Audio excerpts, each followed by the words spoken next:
Good evening and welcome to the October 1st, 2014 Town Board meeting. I'll officially call this meeting to order. Tonight we have a couple of gentlemen in the audience from the Penfield Volunteer Emergency Ambulance Explorer Program, Patrick and Matt, and I'd ask that the two of them please lead us in the pledge. So if you'd please rise. Gentlemen, whenever you're ready.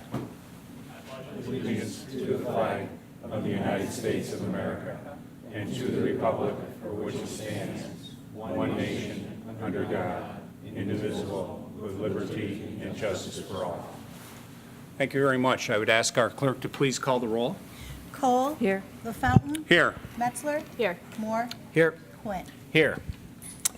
Okay, we've got a number of items tonight, but we do have some students that we would like to recognize early on because we know that they want to get home and get some rest. They want to make sure that homework is done. They got all their clothes laid out for tomorrow, and they're ready to rock and roll for a good Thursday. So with that, I'm going to recognize Councilman Quinn, and from the audience, I'll ask Brian Nigley from the Penfield Fire Department to please come forward as well.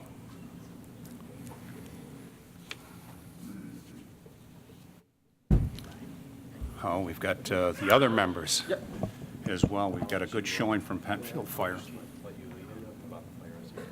Why did I know? Put the outdoor and then have the girls up there as well. Oh, sure. Sure. I can do that. Okay. All right. Good evening, everyone. It's always wonderful when we have an opportunity to recognize the young individuals in our community for a job well done. And so this year, as in years past, we have the Fire Prevention Essay Contest winners. And we have several of them here this evening. So when I call you up, if you'd like to come up here, we can present you with a proclamation. The first. It's one of our future members. I know. and she's fine, so it's a family affair, so Yeah. let Okay. her participate. This first certificate of recognition is awarded to Gabrielle Noyes, 2013 Fire Safety Essay winner, 9th place for 7th grade in Monroe County, 4th place 7th grade for Western New York. Your hard work and dedication is a shining example to those around you. The Penfield Town Board congratulates you and thanks you for your time and commitment for the betterment of our community. And it is dated October 1st, which is this evening, and signed by Supervisor LaFountain and the rest of the Town Board. Congratulations.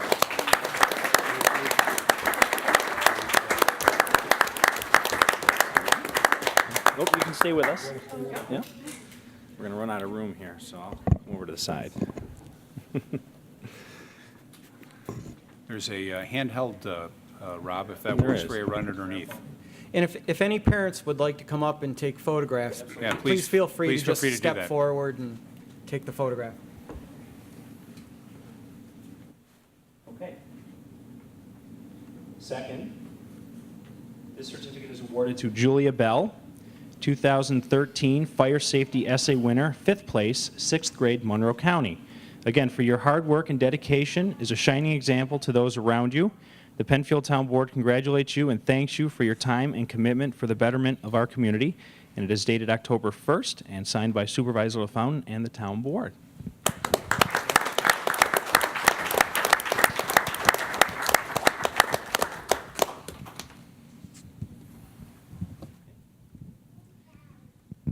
And third, this certificate is awarded to Noah Rogoff, 2013 Fire Safety Essay winner, 10th place, 5th grade, Monroe County, 1st place, 5th grade, Western New York. Your hard work and dedication is a shining example to those around you. The Penfield Town Board congratulates you and thanks you for your time and commitment for the betterment of our community. Dated October 1st, 2014, signed by Supervisor Tony LaFountain and the Town Board.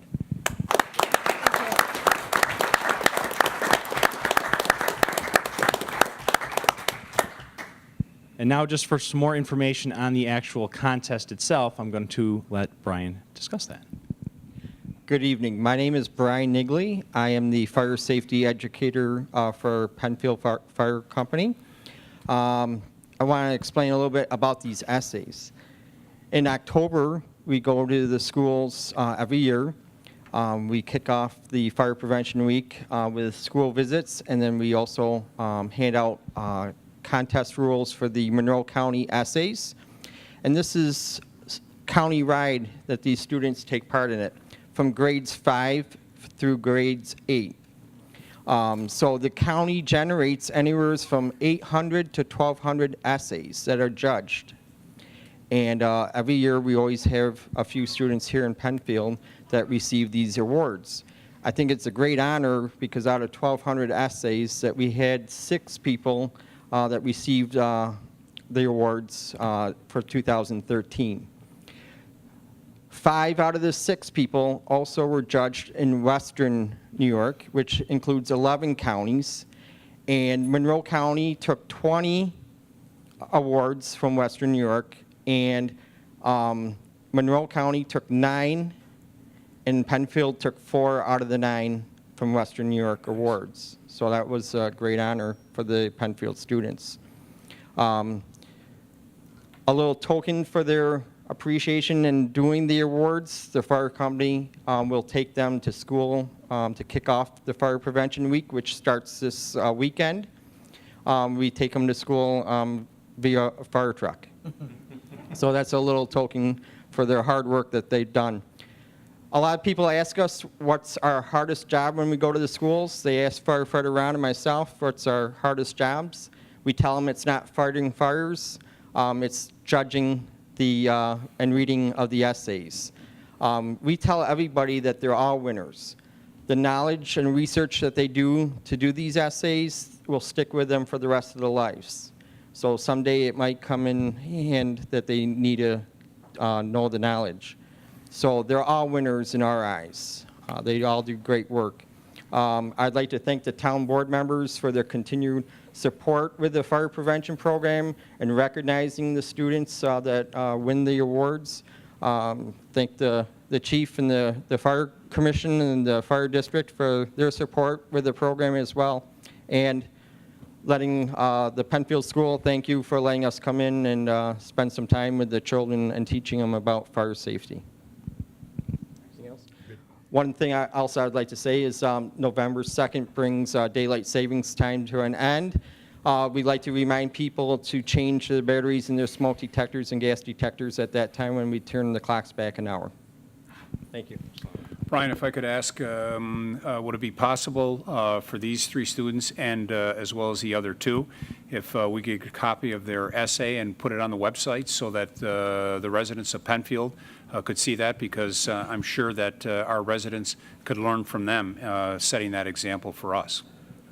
So that would be great. If you could get that either to my office or to Dave Renner, we'll make sure that we get that up and recognize the students for all their great work. Okay. Excellent. Thank you. Thank you very much.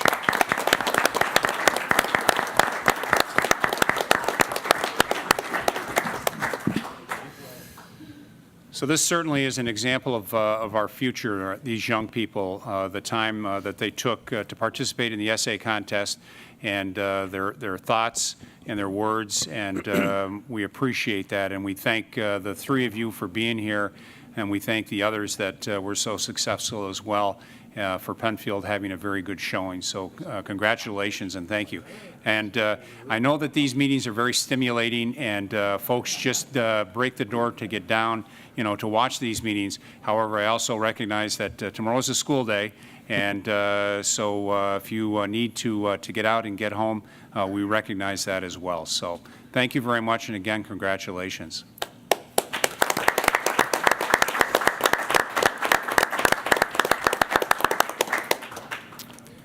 Okay, Mr. Supervisor. I also would like to just mention that the week of October 5th through 11th, 2014 is Fire Prevention Week. Working smoke alarms save lives. Test yours every month. Whereas the town of Penfield is committed to ensuring the safety and security of all those living in and visiting Penfield. And whereas fire is a serious public safety concern, both locally and nationally, and homes are the locations where people are at greatest risk from fire. And whereas home fires kill more than 2,700 people in the United States in 2013, according to the National Fire Prevention Association, and fire departments in the United States responded to 369,000 home fires. And whereas working smoke alarms cut the risk of dying and reporting home fires in half. Whereas 3 out of 5 home fire deaths result from fires in properties without working smoke alarms. And whereas in 1/5 of all homes with smoke alarms, none were working. And whereas when smoke alarms should have operated but did not do so, it was usually because batteries were missing, disconnected, or dead. And whereas Penfield residents should install smoke alarms in every sleeping room, outside each separate sleeping area, and on every level of the home. And whereas Penfield residents should install smoke alarms and alert devices that meet the needs of people who are deaf or hearing impaired. And whereas Penfield residents who have planned and practiced a home fire escape plan are more prepared and will therefore be more likely to survive a fire. And whereas first responders serving are dedicated to reducing the occurrence of home fires and fire injuries through prevention and protection education.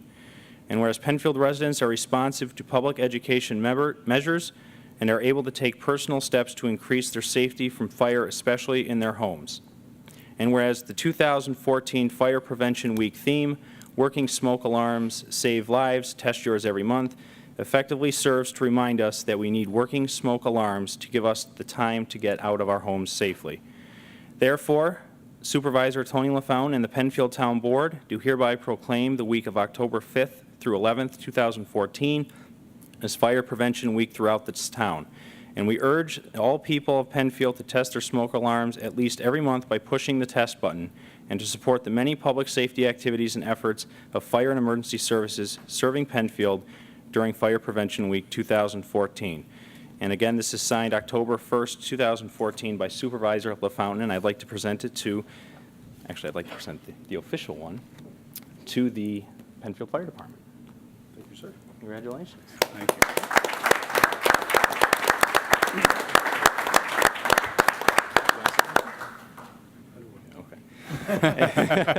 And just briefly, as we know, we do switch our clocks on November 2nd. That is also a very good time to test your smoke detectors. Just a public service announcement there. So thank you very much again. Yep. Thank you, and I'd like to recognize the chief, member of the commission, and the safety officer for everything that you do for our Penfield residents, our schools, which is very important. I know Brian spends a tremendous amount of time with the youth in our community, and it does make a difference because I now being a father, but now even more important being a grandfather, I'm starting to hear from my granddaughters the things that are not right that we should be looking at doing, and testing our smoke detectors and things, and that's a credit to Brian for making sure that is out there. They're thinking about that, and they're trying to be safe not only for themselves but for their families as well. So, thank you for that, and thank you for the service as always. So, great, very good. Thank you. Hey, Mr. Quinn, Mr. Public Safety.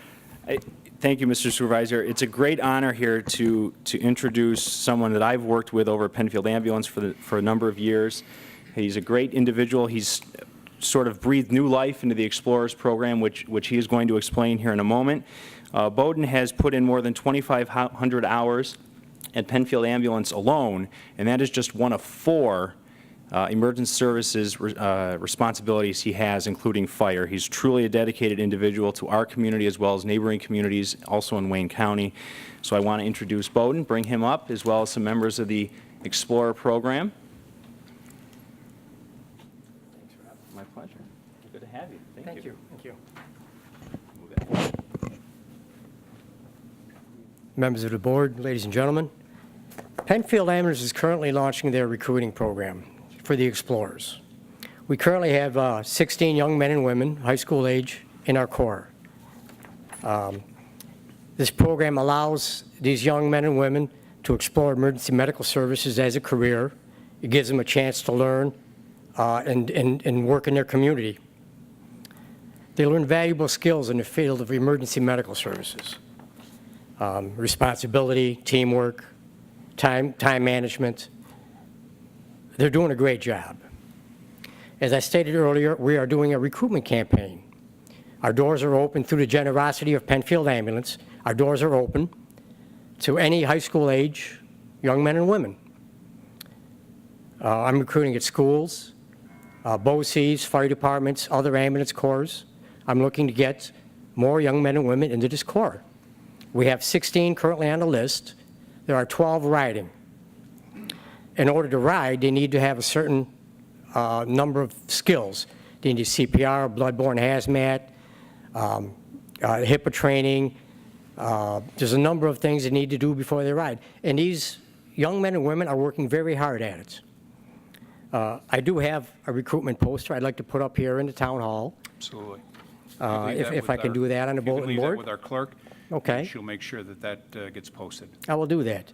Along with me, I brought our captain, Patrick, and Explorer Matt. That's my backup for tonight. Okay.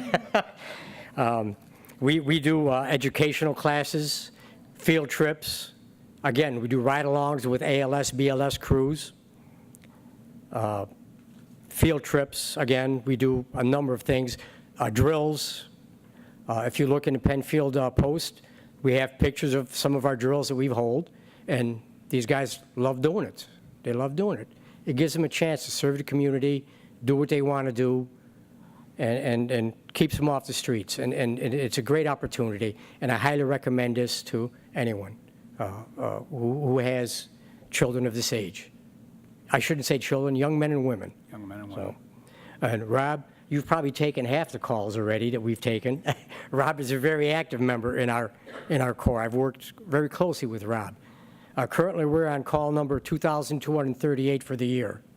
It's a very busy organization, and this is the future of our organization here.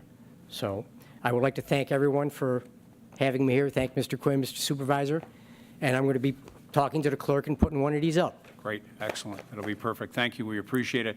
And on behalf of our entire community, thank you for everything that you do as well. There's kind of three legs, if you will, to this triangle. We have the fire, who's out there and does a lot of things. We have the Penfield Volunteer Emergency Ambulance Corps, and then we have Monroe County Sheriffs, and that really makes up our three components of public safety, and we appreciate everything that you do, because you're out there in all kinds of weather and all kinds of conditions when many of us are home and in the comforts of our home.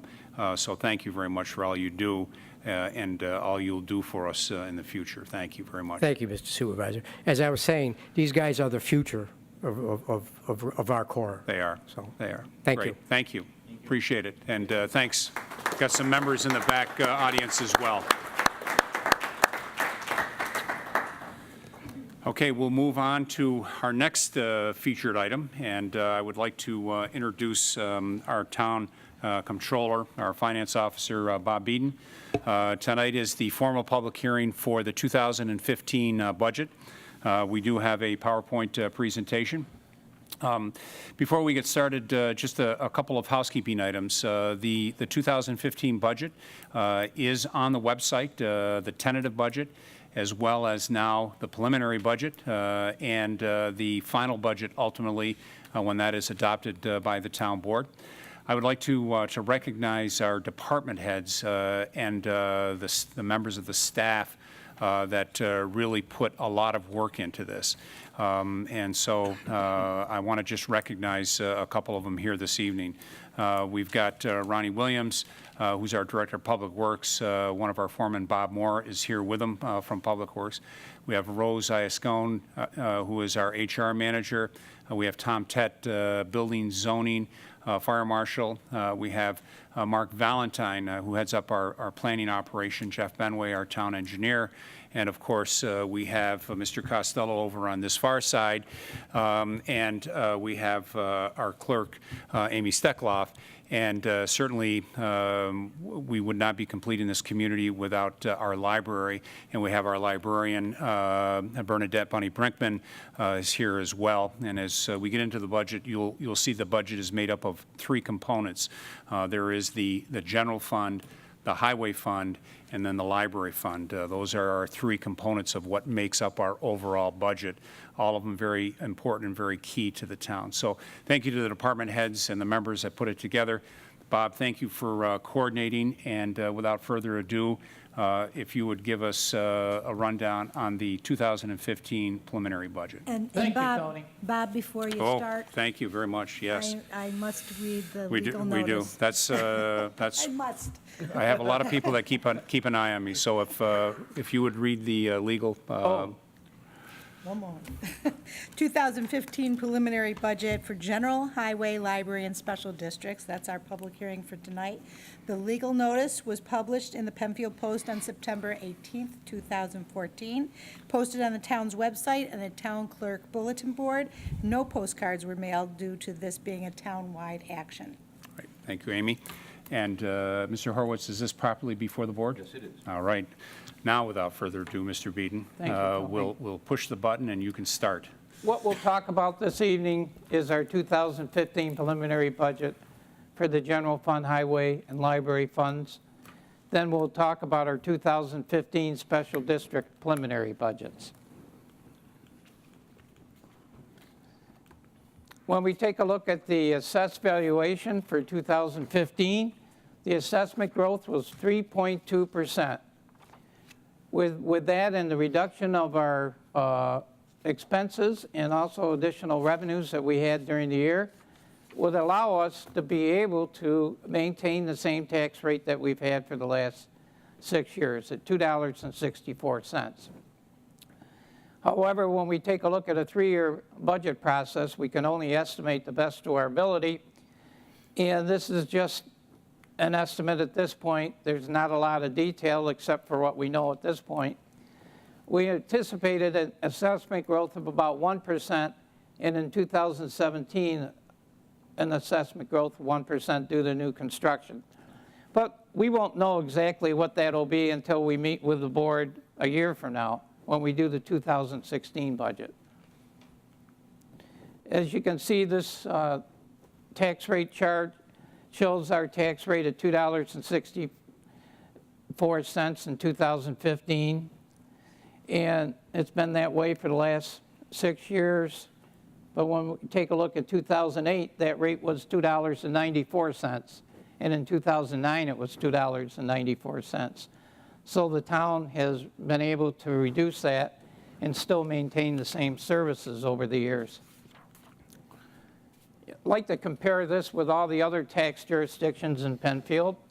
If you live in the Penfield Central School District and you have a house that's assessed at $160,000, you'll pay $5,814. Out of that, 70.1% of that tax is a Penfield Central School tax. Monroe County is 22.6%, and the town is 7.3%. If you live in the Webster Central School District, you pay $5,153.06 if your house is assessed at $160,000. And you'll pay your Webster school tax at 65.7% of that total, 25.9% for Monroe County, and the town at 8.4%. When we take a look at the major revenue sources in the town, we'd like to take a look at the sales tax because we work with the County of Monroe that gives us an estimate based on what they feel the increases will be or the decreases in sales tax over the next 3 years. So we take this figure and then we work with the town board on this, and they come up with a conservative estimate because really we don't know what the economic conditions are going to be for the next 3 years. But this is a good calculation for us to use. It's a meter that we can use to try to come up with what the revenue sources will be. Also, we have bond payments that affect our tax rate for 2015. It's our principal and interest payments for our pool, locker room, library project that expires in the year 2019. Then we also have the land acquisition project, which expires in the year 2022. So when we pay off the principal each year, the interest gets less.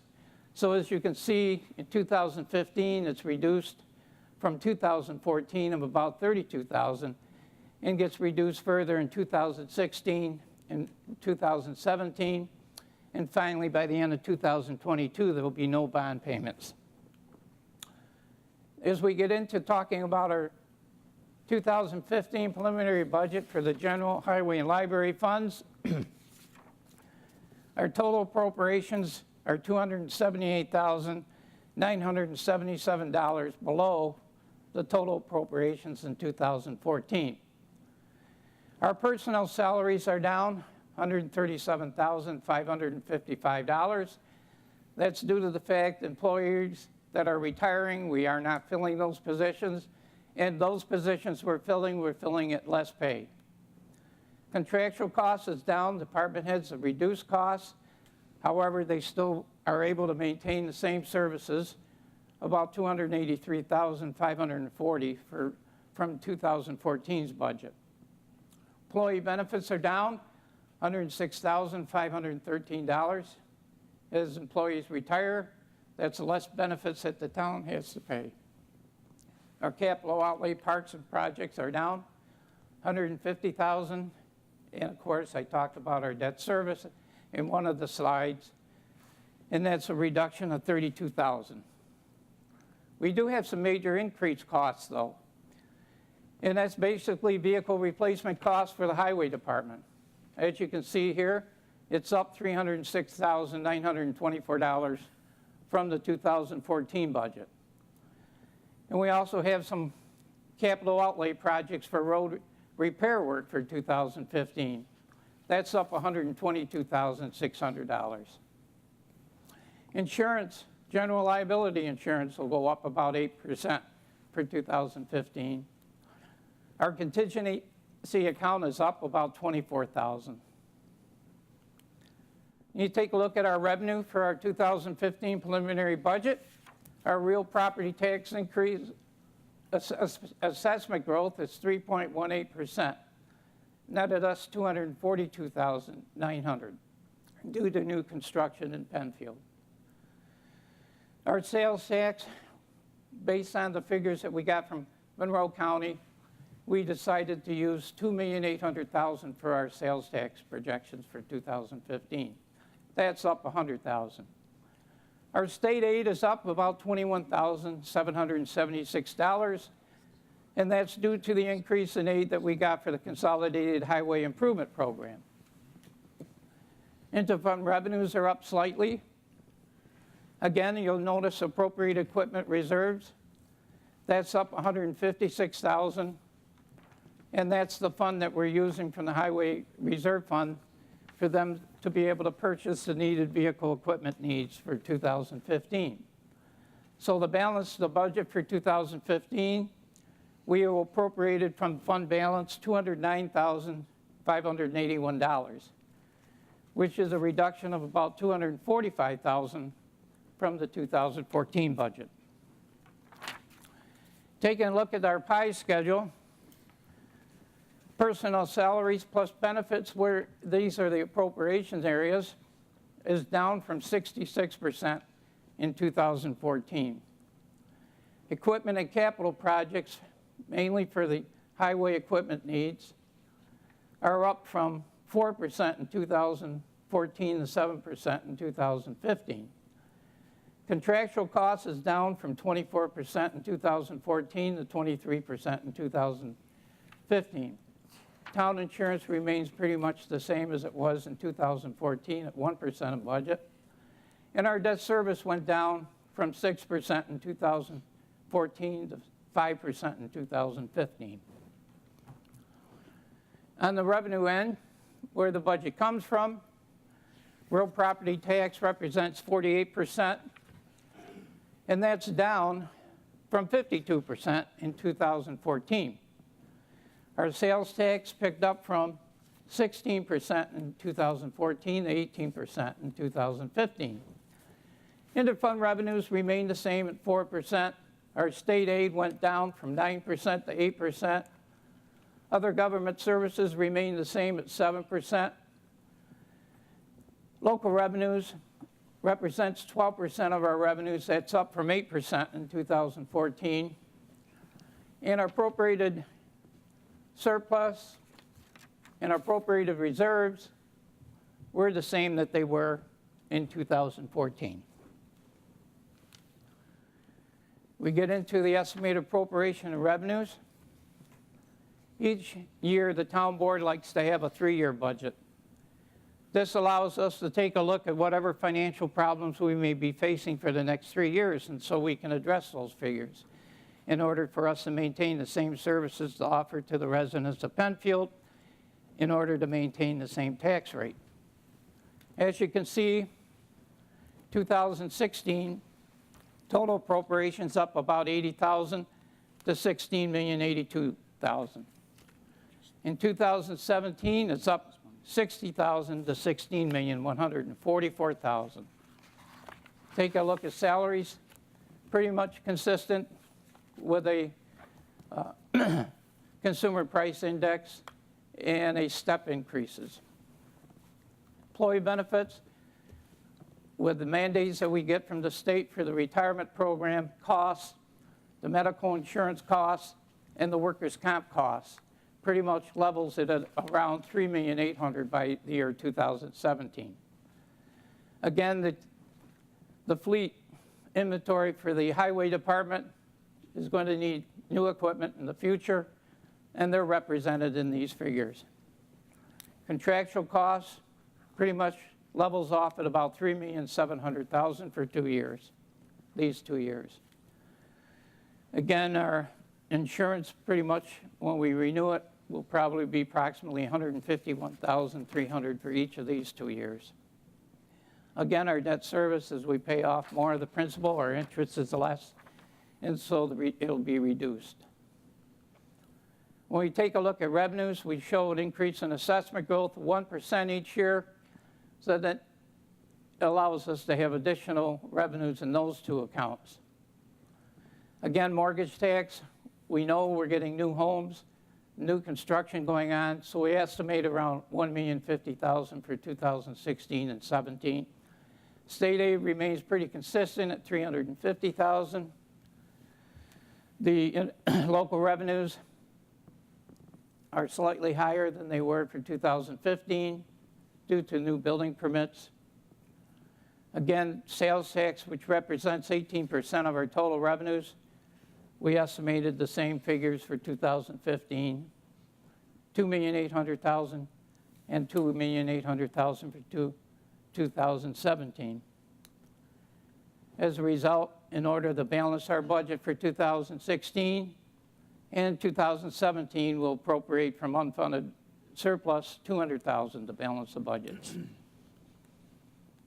When we take a look at our analysis of our fund balance, when we add our revenues in 2014, $15,613,000 minus approximately $16 million in appropriations costs, and then we transferred $700,000 to both the Highway Department and the General Reserve Fund, brings our total fund balance down to about $3,666,000. And for 2015, we'll be using $209,600 of our fund balance. And for 2016, $200,000. And for 2017, $200,000. And at the end of 2017, we'll be at $3,056,911. This represents about 19% of our total appropriations, and Mooney investors have recommended that we maintain at least the 15 to 20% of our total appropriations in order for us to maintain our AA2 rating with Mooney investors. We anticipate borrowing money in 2015 for $2,400,000 for a serial bond for the sewer project. And by having this type of fund balance will allow us to maintain that AA2 rating, and that will be less interest that we have to pay to the residents of Penfield for that sewer project. So Mr. Beeden, if I could interrupt at this point, recently, as recent as last Thursday, you had an opportunity to spend some time with Moody's Investor Services to talk about our bonds that we have not only coming due but also projected for the Parkview White Village sewer program. And can you give us an update as to how that fit into this conversation? Yes, we are doing some refinancing for the land acquisition project this year, which will allow us to take advantage of the low interest rates. And Mooney had to call us for a bond rating. And so we had to go through the last 4 years, and they had to look at our future for 2015, 16, and 17.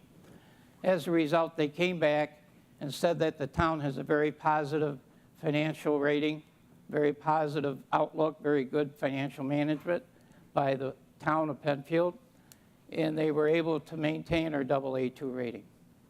So that will allow us, when we have to bid out those refinancing bonds, will allow us to have low interest rates for that. So that was very positive for the town. Thank you. And thank you for your effort in Thank you. that.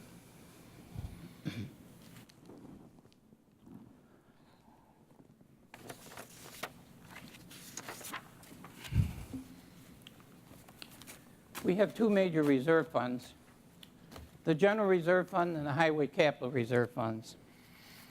The General Fund, Reserve Fund, we use for major repairs to our buildings. And we also use it for replacement for parks equipment and some of our staff vehicles. And in 2015, we anticipate having about $726,000 in this account.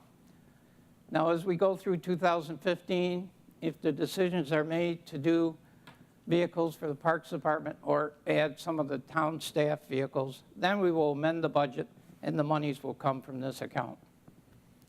In the Highway Department, we transferred $500,000 from the general fund to build up the reserve fund because they do need major pieces of equipment. It's not just like a $30,000 item. It's close to $250,000 and $300,000 if you talk to Ronnie Williams.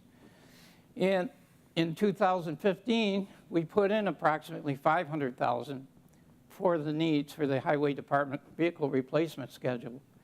And out of this fund, we will be able to use $256,000 to transfer that into the Highway Fund to offset the tax costs for that for 2015.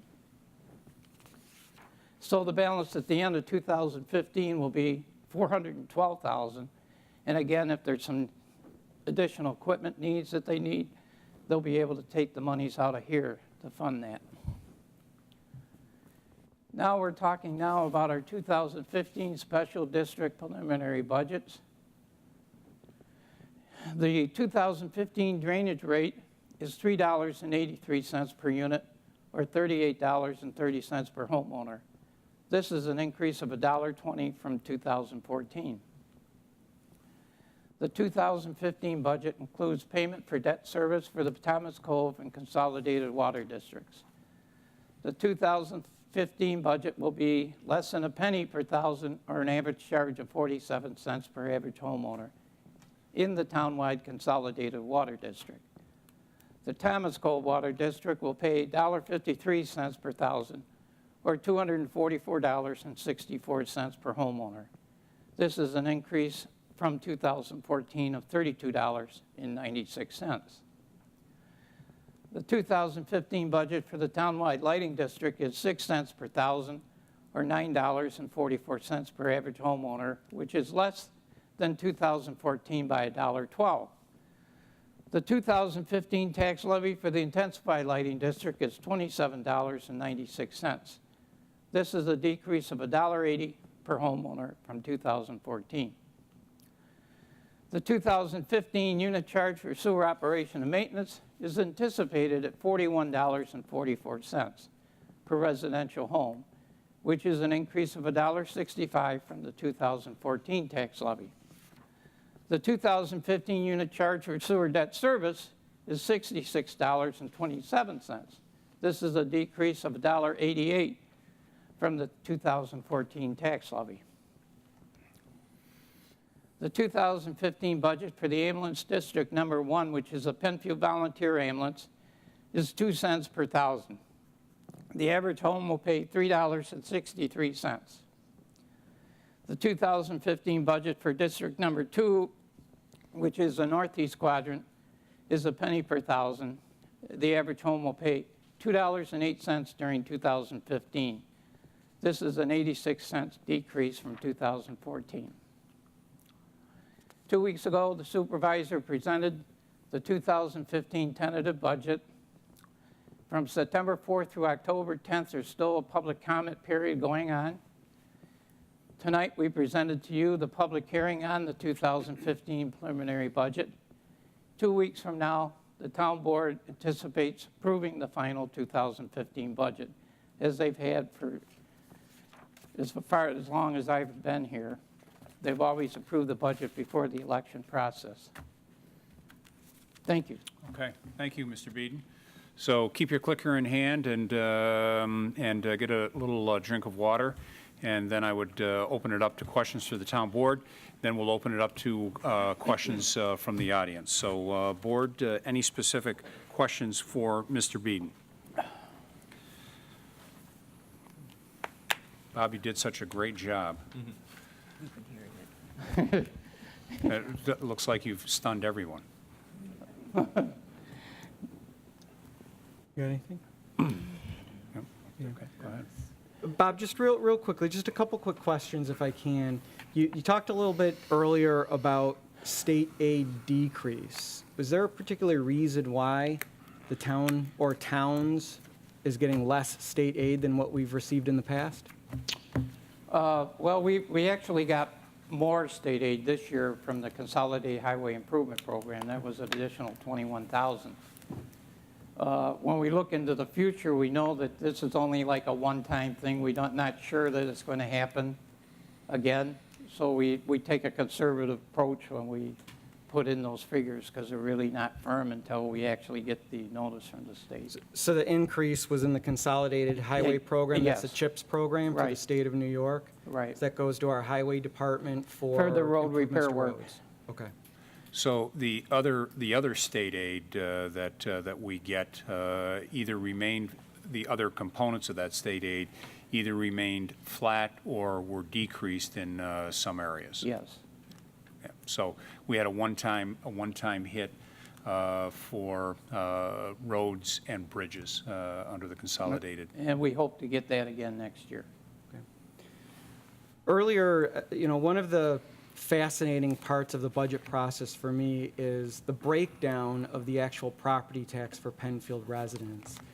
And I know on one of your slides, and when I looked and read it online, it breaks down the school district to the county to the town.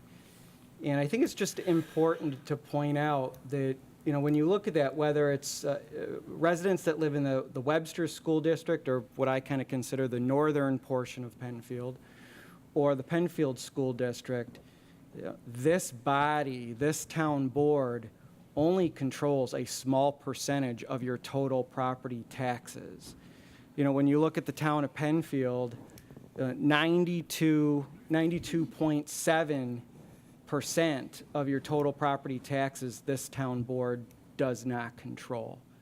And when you look at the Webster portion of the town of Penfield, it's just over 91% of your total property taxes this town board does not control.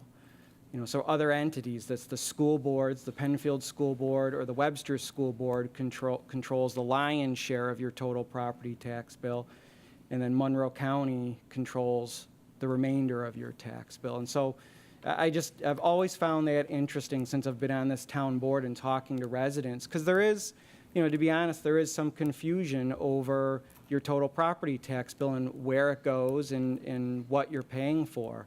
Unfortunately, many of the residents who come into the town hall here and talk with Amy and her team to pay their school property tax bills don't realize that school property tax bill this board doesn't control. The school district controls that.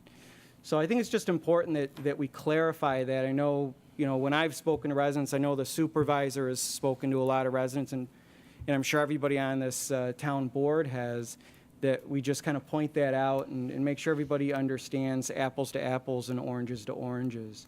So I appreciate every effort that you do, Bob, in going through this very extensive budget. And I'm not convinced many other towns do this type of a process only for less than, or 7.3% and 8.4% of your total property tax bill. So thank you for doing that. Just a couple questions if I can. I noticed in the budget, there was a decrease in the town justice budget of somewhere around $29,000. Can you just explain what that entails?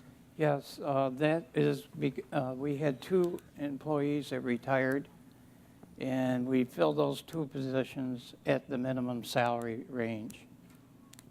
So that's where the reduction is. Okay, so I'm sorry, it's retirements and then new staff coming in at less lower salary, salaries. Okay, yes. thank you. I noticed also roughly $10,000 was budgeted for municipal parking. I'm assuming that $10,000 is for the parking lots, the 3 parking lots over in the Four Corners area of Penfield. Am I correct on that, or is it just throughout the entire town? No, I think that one is done this year. We have to negotiate with them on that. Okay. So Yeah. that was an agreement that the town of Penfield had with the Penfield Fire Right. District Oh, okay. for the lot on the northeast quadrant of the Four Corners. And as Mr. Beeden indicated, I think the last payment was made last month, September. And that's currently being reviewed and negotiated to a more favorable price for the town. Okay. No, thank you for clarifying that. Then, following up with that particular question, then is there monies in the town budget for the maintenance of our public parking lots in the Four Corners area? Yes, in the contingency account if we have to transfer from that account. So if repairs are needed or whatever is needed in those parking lots for safety and efficient flow of vehicles, you're confident that the money is available to address those particular situations as they arise? Working with the supervisor on that, I'm sure that he would be able to find a Okay. resolution to it. I also noticed $50,000 was designated towards sidewalk repair Yes. and expansion. So is that the same level that it was last year? Yes. Okay.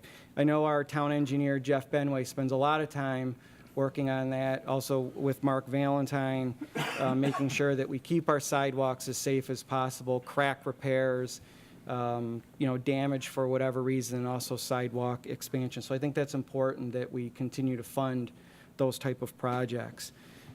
It looks like there's also additional funding designated in 2015 for Veterans Memorial Park, somewhere close to $50,000. Yes. Can you That's for- elaborate on that? That's for the playgrounds that are going to be placed, new playground equipment. Okay. That's badly needed in that area. So that will be done in conjunction with our recreation department for services for our youth? No, that'll be done with the highway department. Okay.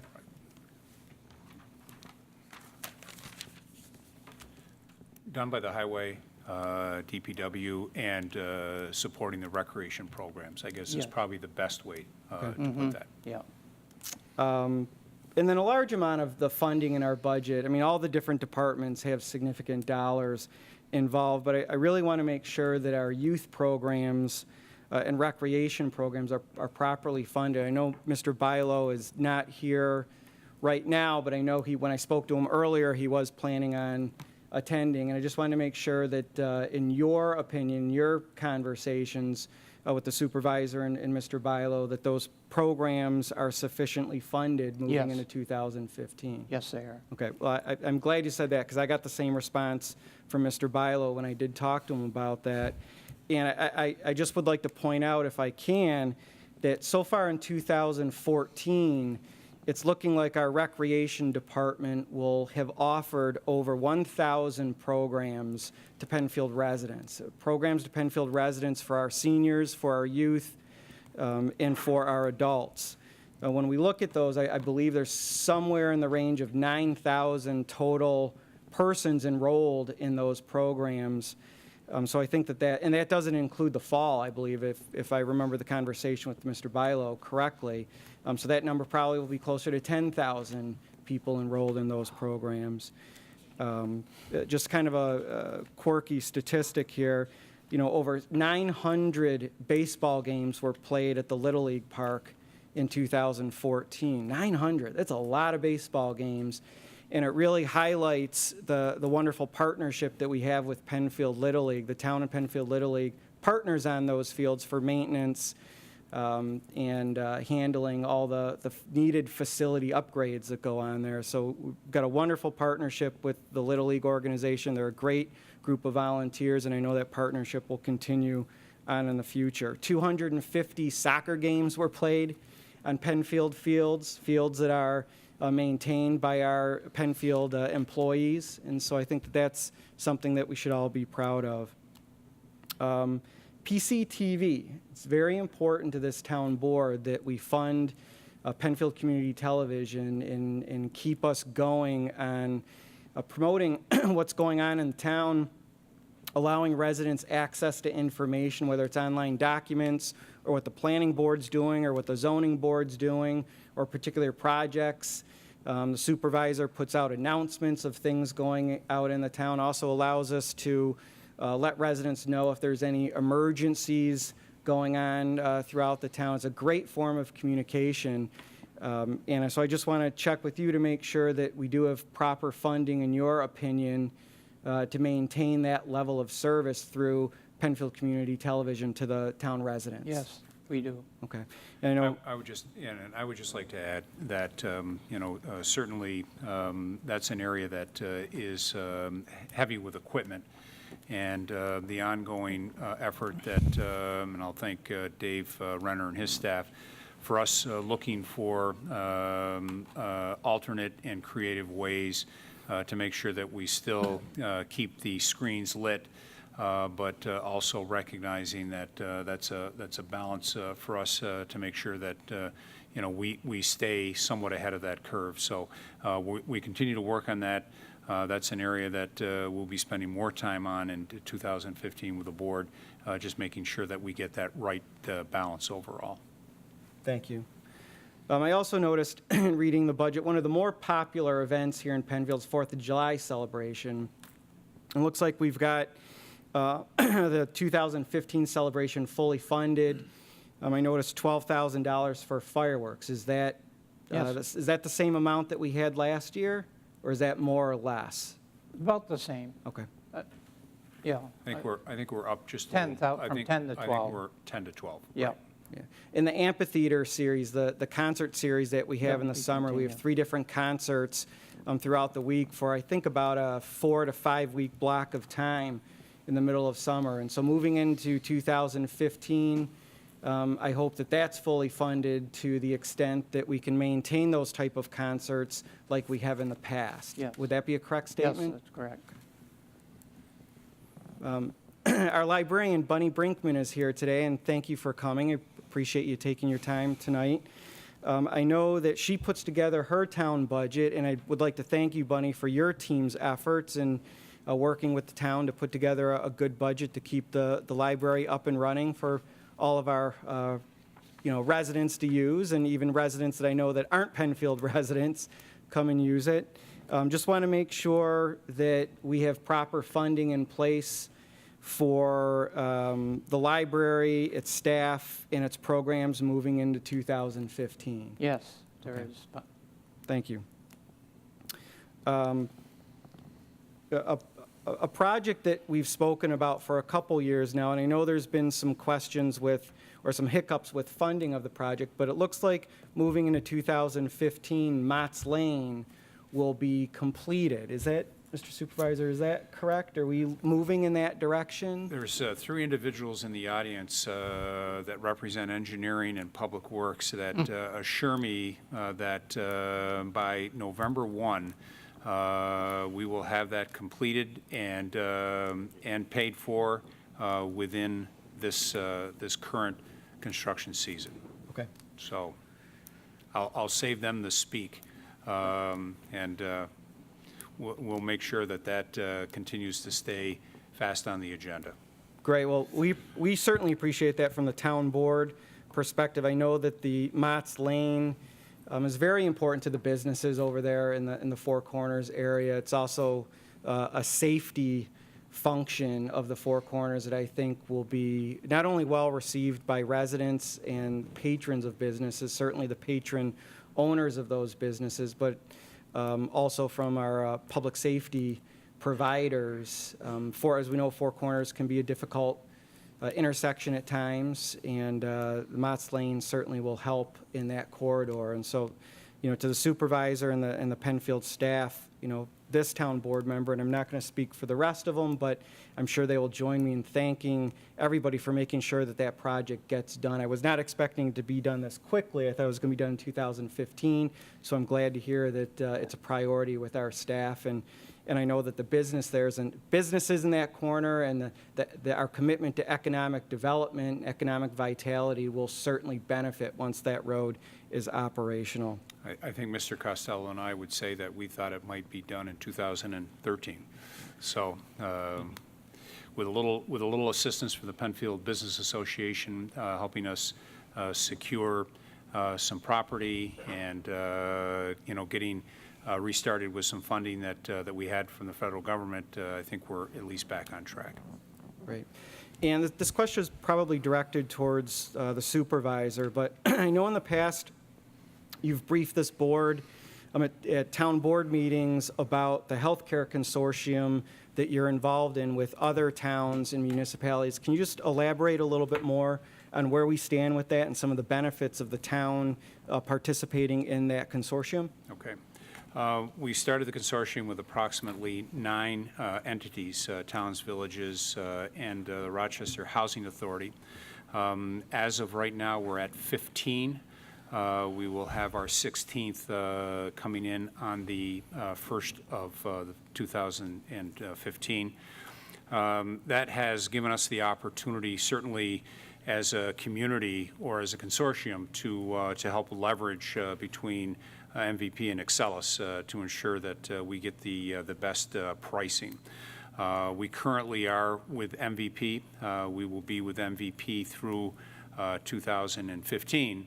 However, in 2015, we'll be going back out for bid just to make sure that everybody's pencils stay sharp. So we'll be going out for quotes both to MVP and Excellus. For this year, we are looking to come in at about 12%. That's all up and in, so that includes all of the affordable health care, or what's known as Obamacare, costs that are tagged on to run that program, as well as the increases. So the good news is that we're at a 12%. The bad news is we're at a 12%. Because healthcare costs continue to escalate. We know that some of our counterparts are looking at anywhere from 18 to 30% increases this year. We have one community, I won't mention the community, that has wanted to get involved in our consortium, and we have elected not to bring them in at this time because their rating is lower than what our rating is. And so we want to make sure that anyone that's coming into the consortium has a rating that's equal to ours or better, because that helps with our overall rates. So that's our ongoing goal. And then our ongoing goal certainly is, managing our cost, being able to obtain information. So the town of Penfield, with 117 full-time employees, asking MVP or Excellus for information is a lot different than when we reach out for approximately 3,000 headcount. You tend to get quicker phone calls and quicker response time. That was the other component. And then the third component, demographically, if we take a look at towns, villages, in the 2 cities that are represented within the consortium, everyone, is at a 48.5 to 49 and above. That's our average age. And so demographically, the thing we want to work on is wellness, so that we can prevent some things or help some of our employees recognize in the early stages high blood pressure, diabetes, those types of things that may in fact take them away from work and cost us more for the consortium. So, so far we've been able to help manage our cost very well, and so far very pleased with how that's worked for the last 4 years. Okay, thank you. No further questions. Yeah, I would just like to offer up and confirm or clarify, Bob, with respect to, you have the tax rates up there. Certainly, we're very knowledgeable of the notion or the mandate of the tax cap that has come from Albany. And it has been a challenge, not only for our municipality and school districts, but for other municipalities and our colleagues across the county and the state to comply with that tax cap requirement. Certainly, this proposed budget clearly complies well within that tax cap, correct? Yes, that's correct. Okay. Even with a decrease in state funding? Yes. Okay. And I think that it's also important to note that when Albany has decreased our state funding, either through the majority of the state legislature or our governor, they are still mandating a tax cap and also continue, as the supervisor mentioned in terms of health benefits, continue the list of unfunded mandates that come through to our town. And certainly I commend the budget heads who have to start off with, department heads who have to start off your budgets with those mandated costs and work from there. I have experience in the county of Monroe as well with the high cost of Medicaid and how far more than a majority of the county budget is for Medicaid alone. And that is, again, another unfunded mandate. So I think it's certainly commendable that not only are we staying within the tax cap, there is no increase in the tax rate. We're able to do that when Albany is saying, have a tax cap rate, pay all these unfunded mandates we're not going to help you with, and by the way, we're going to decrease your funding. So I think it's very commendable through the process we've been able to do that. Do you have a sense, Bob, as to our neighbors wrestling with the same challenges, how they have come out with their proposed budgets and tax rates? Yes, I did an analysis of all the 19 towns. There's 7 towns that are. Excuse me, Bob, if you just pop your mic on.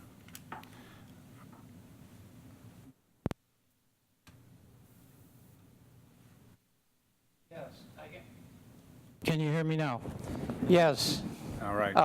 I've called 19 towns, and out of the 19 towns, there's 7 towns that are having a tax increase.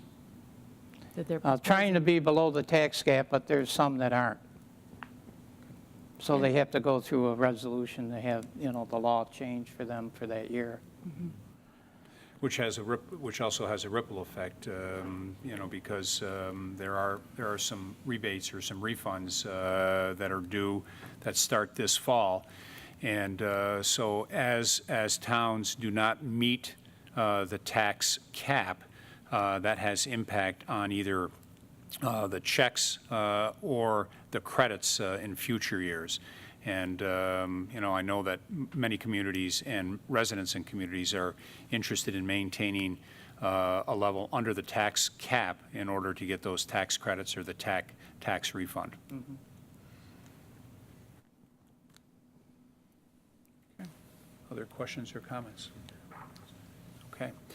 So I'll ask our clerk, did anyone sign up to speak on the budget? And if you didn't, not a problem, because you'll have an opportunity. Is there anyone that did sign up to speak on the budget? I do have someone, it does say public hearing number 1, so Robert and Elizabeth Sterrett. Robert, if you please come to the podium, give us your name again for the record, and then we'll try to answer any questions that you may have.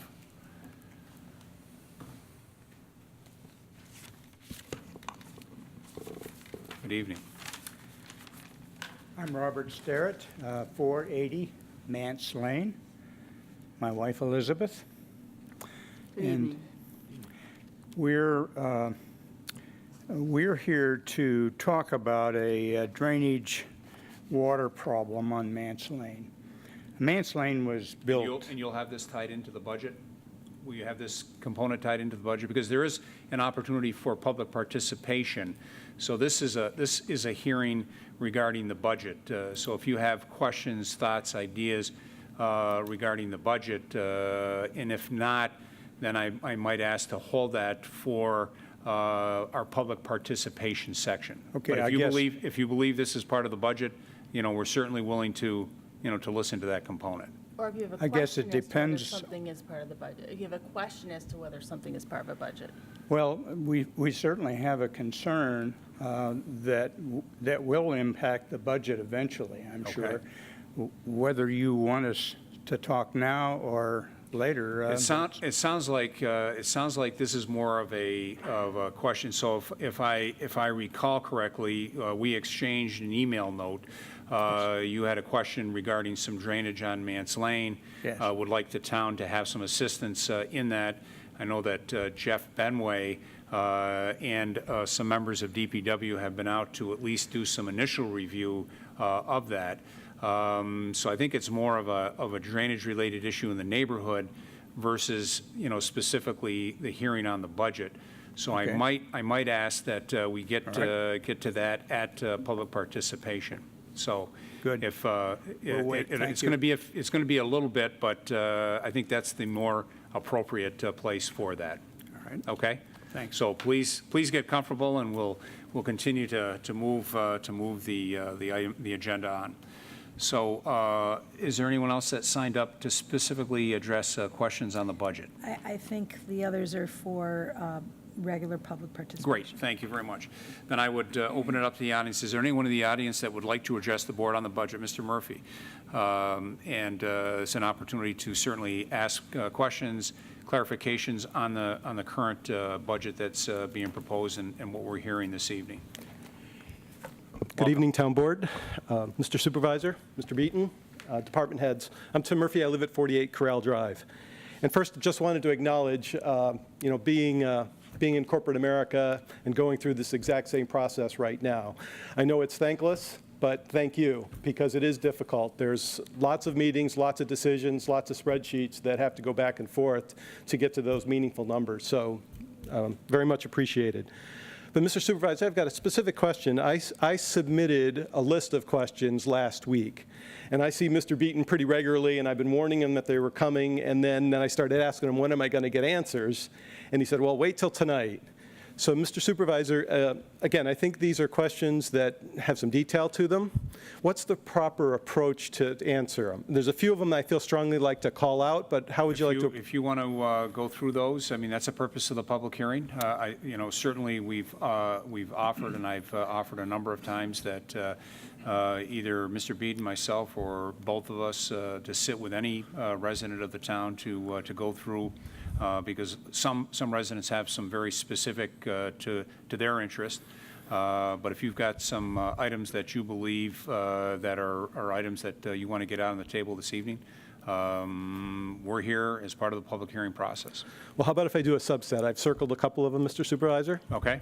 But I also like to make a suggestion, too. I mean, talking to Mr. Beaton, he said he got quite a few questions, which kind of led me to, well, how would I handle that? And I was thinking, well, maybe if you could put a FQ&A together and maybe put it on the website so you could sum up all the questions. And actually, Mr. Beaton and I spoke about that the other day, that as we get these, others may have the same questions. So if we do a frequently asked question or a Q&A section and attach it to the budget where the budget is being posted, that's where we'll look to do that. So we'll look to have that up by end of this week. Thank you. Good Absolutely. idea. And also, I wanted to acknowledge something we talked about last year that's in this year's budget. Looking at it was the year-to-date spend numbers. But how about this for a challenge for next year? How about a forecast for the rest of the year, like a 9 and 3? We're 9 months into a 12-month year, and maybe a look forward of what the spending is for the balance of the year. Okay. So, I mean, we do that internally. Bob Okay. and I, at our regular updates, we talk about that. I also touch bases with our department heads on that item as well, because the worst thing that can happen is that we have a surprise at the end of the year, and we want to know about those surprises. So tomorrow will be our monthly meeting that we have with the department heads, that I have with the department heads. And one of the questions that, or one of the agenda items is to talk about current budget, and then to talk about, is there anything out there that's going to surprise any of us? And the earlier we know that and can react to that, obviously, the better off it is, for the budget on a whole. Great, so we're on the same page. Yep. Thank you. So again, let me put my glasses on here, and a few things that were apparent to me when I looked at the budget, was looking at personnel cost. I mean, it's $6.5 million, the lion's share of the budget. And one of the things that I noticed through the different departments, there were a lot of ins and outs. So there looks like there's a pretty significant net change next year in staffing in different departments. Now, you said there's 117 employees. Certainly there isn't 117 moves. But something like a staffing plan that showed, say, this year, next year, FTEs, where the spend is, where the ups and where the downs are. I mean, that would clarify this whole process, I think. Okay. So again, I counted 11 different moves. And again, we talked about a few of them. Right. But again, to put that front and center, I think would be a good process improvement. Okay.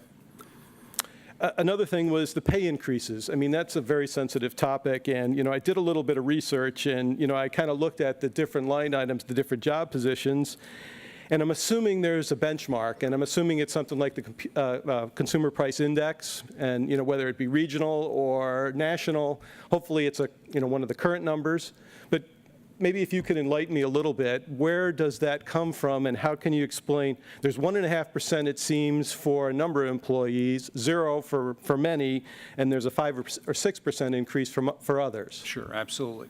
So what happens is that certainly, CPI for Northeast is something that we take a look at.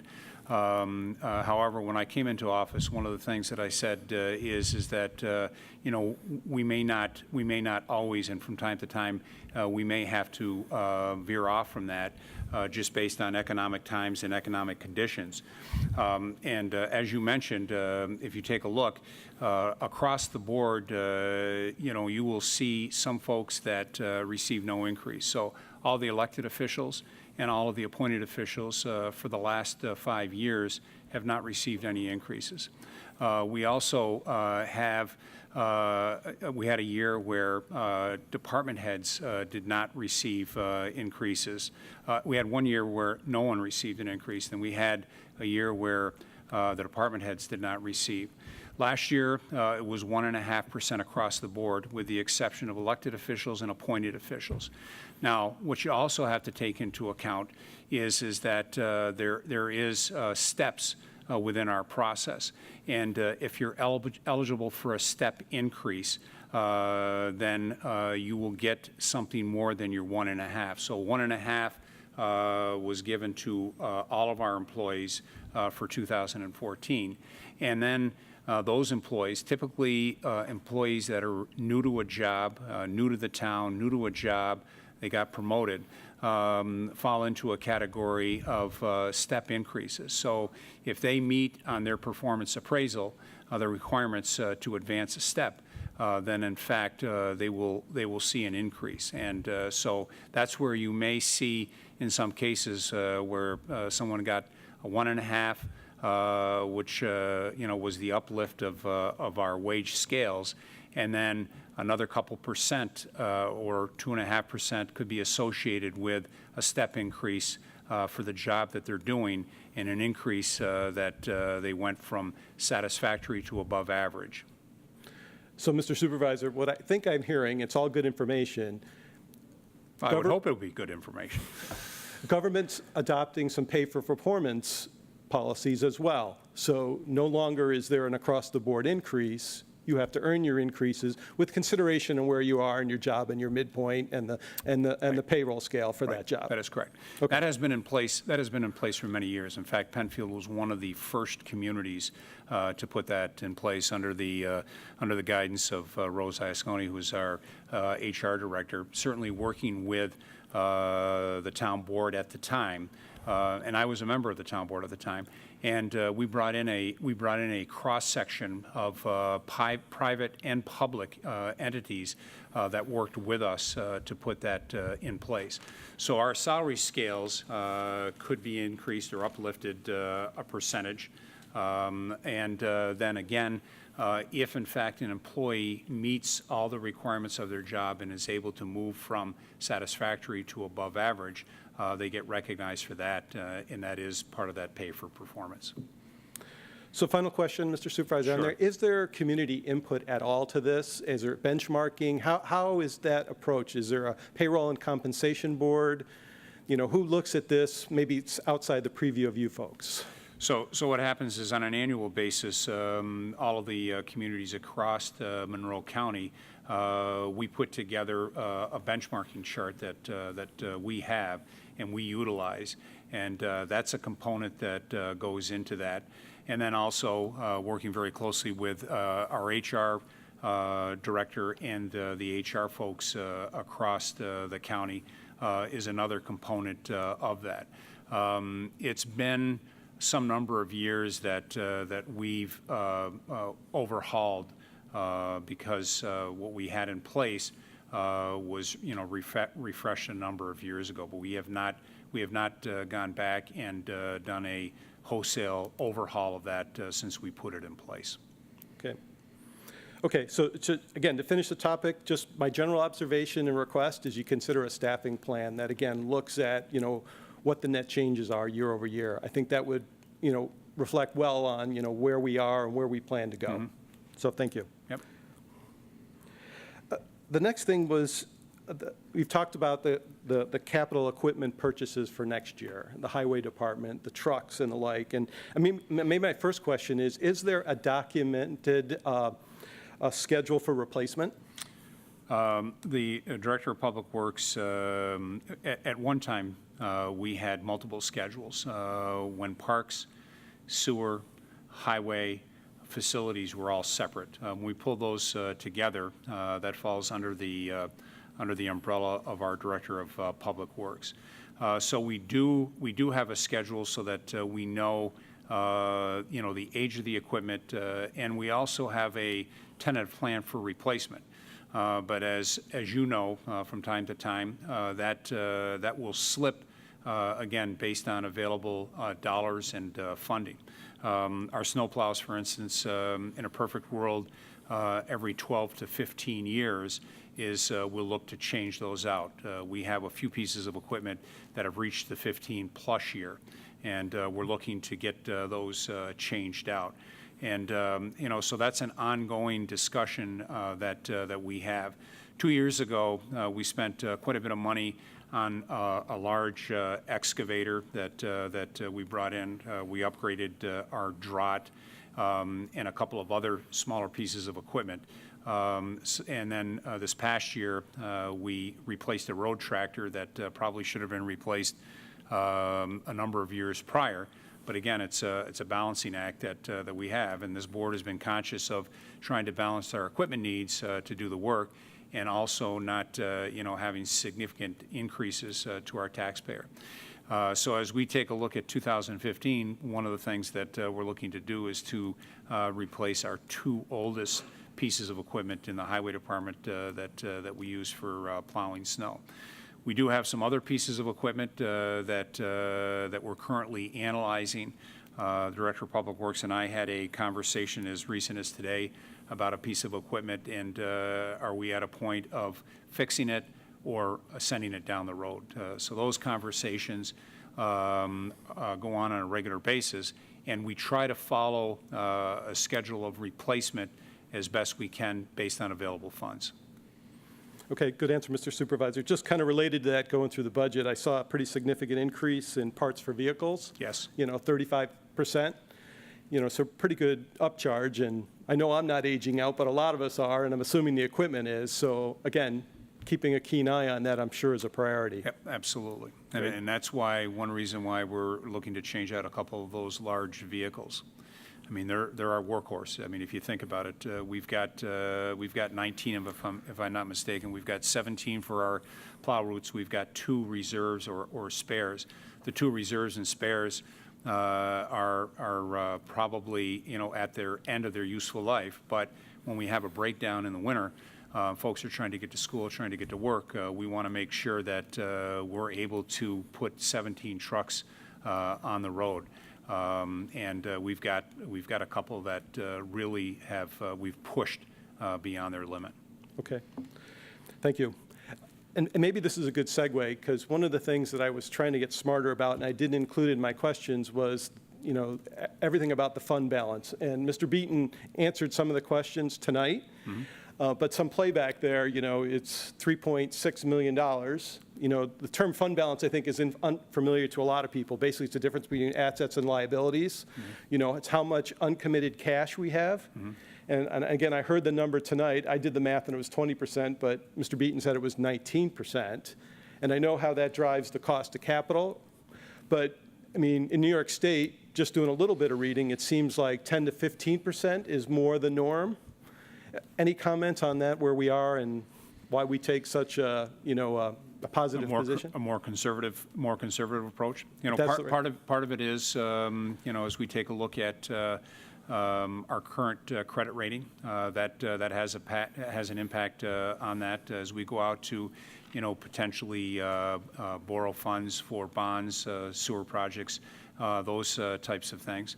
You know, and then certainly, you know, and while it doesn't happen every year, when we had the ice storm, Penfield was one of the few towns, if not the only town, that didn't have to go out and borrow money for cleanup. There were many communities that had to go out and borrow money and waited as long as 2+ years to get refunded from FEMA. We were able to do that, weather that storm.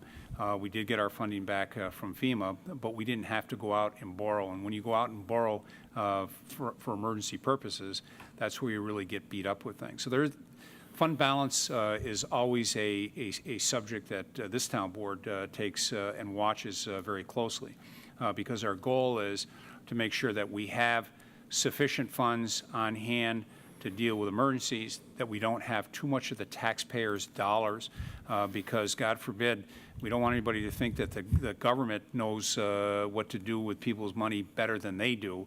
We never want to be in that position. But we also want to make sure that we're doing the right thing, and we're able to keep, you know, and maintain a relatively flat approach to our taxes and our tax rate versus having a high one year and a low another year. So it's an ongoing balance that, like I say, this board takes very, very seriously. Thank you, Mr. Supervisor. Good answer. I mean, that's kind of what I would have expected, but it is an overly conservative position. Yep. And we've, Mr. Beaton and I have talked about that, and I think, you know, one reason why we've beefed up our capital reserve for equipment. You know, if we, you know, if every time you look to buy a new fully equipped snowplow, you're looking at somewhere between $250,000 and $275,000. Now, we use that for 12 to 15 years, but that's a pretty substantial. So, you know, we've got budgeted $500,000 for 2 pieces of equipment, so that we can keep our fleet at least somewhat in reasonable shape.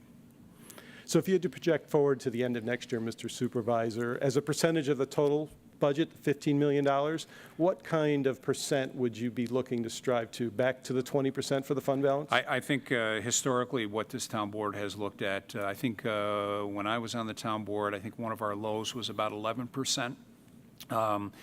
We have, over the last, I'll speak since I've been in office, that we've attempted to maintain a 15 to 20% of overall balance. Okay, thank you. And that'll float a little bit year to year. And as we identify that, you know, keeping it, to me, keeping that below 20, I think is critical. Keeping it at 15 or above is where I think is appropriate for the community. Thank you. A couple of real, hopefully quick answered Absolutely. questions. I noticed the cable TV equipment costs have decreased year over year, and it's almost nothing for next year. Is there an explanation? The explanation is just springboarding off my comment when Mr. Moore asked the question of Mr. Beaton, is that, you know, the board has reduced in that area. You know, originally there was a fairly sizable amount. I think the board has asked myself and Mr. Renner to look at other alternatives to make sure that we continue to put a good product on the field, but do it in a way that's the most cost-sensitive overall. And so that's our ongoing balance of making sure that transparency in government, people can tune in from their home and see it, but we also have to make sure that we're spending the right amount of money to do that. And Mr. Renner and I have met several times since the budget process, looking for creative ways to make sure that we're addressing, equipment needs or equipment that we might be concerned about failing. And then what is some of the other technology that's available out there? I mean, that's the other component of it. Technology is changing so quickly. We want to make sure that we don't invest $100,000 in something today that may in fact be short-lived in just a couple of years. So the balance that, or the request from the board is to make sure that we do it in a way that keeps us live and the most cost-effective as we can.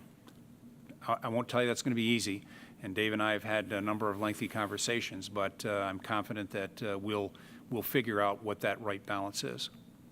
Good answer, thank you.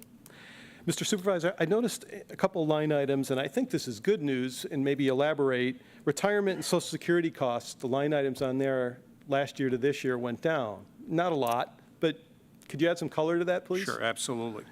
So as Mr. Beeden had indicated, we have been very judicious as to how we've replaced folks that have retired. We've done a number of reorganizations over the last 4 or 5 years.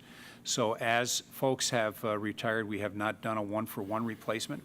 And then as we bring new people in, they come in at a lower salary. They also come in at a lower, from a lower benefit standpoint. So, for instance, Tier 1, Tier 2 workers pay nothing for their retirement. Current Tier 6 pays a percentage, and they'll pay a percentage for their entire working career. So there are a number of those components of not replacing one-for-one and then replacing at lower salaries, lower rates is the reason that and if I recall my numbers correctly, we went from a 66% labor benefit rate for this year. Next year, we're projecting a 64%. Burden rate for an That's employee. right. That's unbelievable when you benchmark it against corporate America. That's double. Absolutely, absolutely. Okay, thank you, Mr. Supervisor. There were two things that we were pretty active about in conversation in the town the past year. It was about outsourcing, snow plowing, and then the field mowing. Yep. I know it's not the end of the grass cutting season, even though it feels like it's getting there.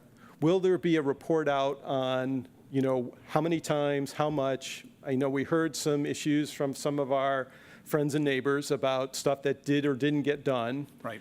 But will there be some kind of business case review of, how we did there? Yep, absolutely. Mr. Williams and I have talked about that month on month as we've gotten together. The thing that, that we looked at, if you recall correctly, as to what it was costing us putting our people in the seat. In some cases, we had, folks that were making $24 to $27 an hour plus benefits sitting on lawnmowers. They're a lot more talented than that.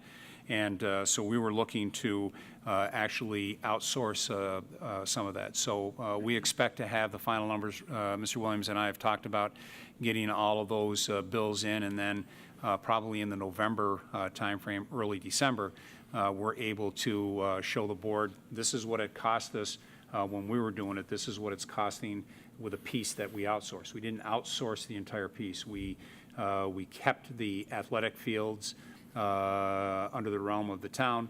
We outsourced a number of those areas that were non-athletic fields, ponds, or other common areas. And then in some cases, we actually made some adjustments to the number of times that we cut as well. But we'll have a report for that, because what I owe the town board is that, and I also owe them a recommendation for next year as we move forward. But while I have you, and my ongoing effort to do benchmarking, the company that you work for, do they have proprietary lawnmowers? Absolutely in the not, Mr. business? Supervisor. And that's contracted out just based on, probably overall costs. Well, it's not core services. We make plastic laboratory equipment. Got it. So, okay. So, Mr. Supervisor, observation, again, I'm at Rothfuss Park very regularly, and I noticed some young people spreading mulch pretty regularly. Did we have some supplemental employees this year? Some young people work for the town? Yes, Good. seasonal. Seasonal. Seasonal. We've, for as long as I can recall, we have brought seasonal workers in. We try to hire some number, high school students, college students, to give them an opportunity. And in most cases, we're not 100% successful, but in most cases, we're able to hire young men and women that live within the town. And that's our ultimate goal. It's something that our director of HR looks at because we want to try where we can to give those jobs to Penfield residents. Great. We didn't do it the prior year, though, did we? What's that? Seasonal employees. Yes. For, Yeah, we've for the had- parks and? We've had. Okay, Mhm. okay. We supplement and have supplemented our workforce in parks. Occasionally, we have had folks in the highway side, but parks is our most consistent. Engineering, we'll bring someone in, an intern in as well. And you did a great job preparing the Rothfuss Park for the Rothfuss family, and Terry's going away. It was amazing. Thank you. Mr. Williams and his team. Just to finish up on outsourcing, Mr. Supervisor, the snow season's coming. Is there going to be an initiative to take a fresh look at that, outsourcing snow plowing? This is what I'll say to you, Tim, is that there is currently nothing on the table and before the town board. But I will also say, I would not be doing my job if I didn't push that envelope each and every day. So whether it's grass cutting or plowing snow or plowing parking lots or other activities that we have, fixing HVAC, sewer work where we've got issues within our right-of-way and things like that.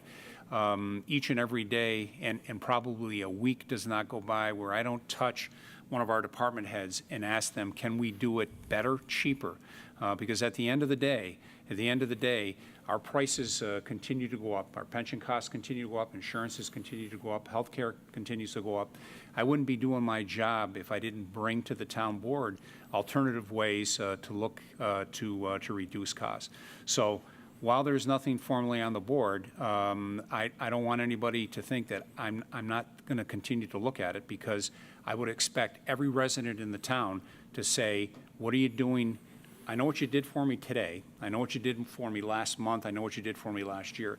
What are you doing for me tomorrow? And that'll be an ongoing effort. That's reality. That's business. And it's unusual for government, but it's needed and necessary in government. I think if we had more people, more leaders, leading that way, government would be a lot less bloated and a lot more effective. Good answer, Mr. Supervisor, and I agree. Not to be critical, but as a concerned citizen and an observer of the process last year, the process just needs to be improved. The business case needs to be shown. The math needs to be out there. I think all of us could get comfortable if you show us how it all adds up and how it works for us, as opposed to just trust us. So, thank you. So, I can't leave you without two other things that are more suggestions. First of all, being on the Parks and Rec Advisory Board for 12 years, I had put this out there, and I still believe it. And when I saw the number, I just kind of chuckled a little bit, because I remember when we had to cut the parade or the fireworks. And nobody wanted to do that because it's so signature for the town. But the thing that I believe then and I believe now is, and this is maybe debatable by some, but the people that get most benefit are the political candidates. So what I'd like to suggest to you is maybe ask the folks that participate, as candidates that support the cause with a donation. And I'll leave it to your discretion. I made a suggestion in here, but I think that'd be a nice idea for them to support the effort that gets them out in front of the voters. The other way to do it is give all of the elected officials and the candidates an opportunity to sit with their families on the sideline and watch the parade. I like the way you think, Mr. Supervisor. Thank you. And last thing, just an observation, and to beat this drum, we talked about the school district and how expensive as a percentage of our total tax bill.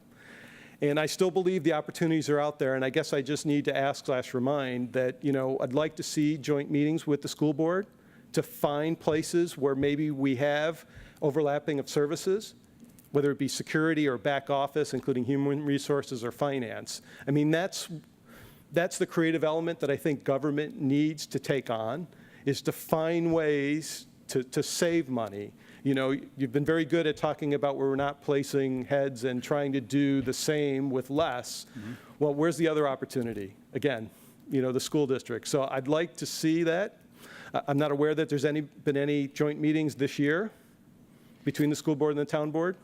Not the school board and the town board. I mean, we have a number of department heads that meet regularly with their counterparts in the school district. Recreation is a big component of that. Chris Bilo and his team, Ron Williams in the maintenance facility folks there.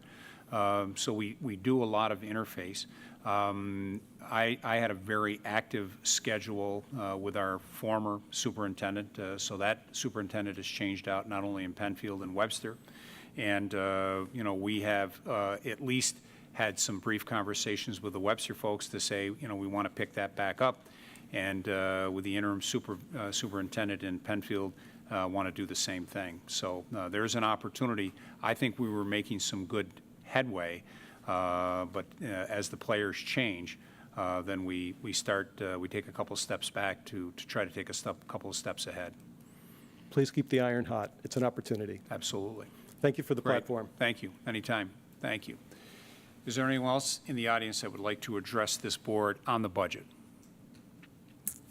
Okay, board, one last opportunity. Any further questions on the budget at this time for Mr. Beaton or myself or any of our great department heads? Okay, then I will declare this public hearing officially closed. Just to recap, as Mr. Beaton indicated, from now until the 10th of October, there's an opportunity to provide input, feedback on the budget. Mr. Beaton and I have our action item to go through and do a Q&A online and to have that up by the end of the week. And then the next opportunity for discussion in a public setting with the board is 2 weeks from today, October 15th. Okay. Thank you very much. This public hearing is officially closed. Thank you to our department heads for attending. We'll move on to our second item, which is public hearing number 2, please. Preliminary and final re-subdivision and site plan approval to allow the re-subdivision of lots 213, 214, 215, and 216 within the Windham Woods subdivision to create one additional lot to the approved 56-lot subdivision. The legal notice was published in the Penfield Post on September 18, 2014, posted on the town's website and the town's bulletin board. 45 postcards were mailed, and 3 homeowner associations were notified. Thank you. Mr. Horowitz, is this properly before the board? Yes, it is. Great, thank you very much. I would ask the applicant developer to please give his name, rank, and serial number, and I'll also share that all of the items, with the exception of what you are providing tonight, the board has received compliments of our planning staff and our Director of Development Services. So with that, Mr. Cavalcanti, you have the floor.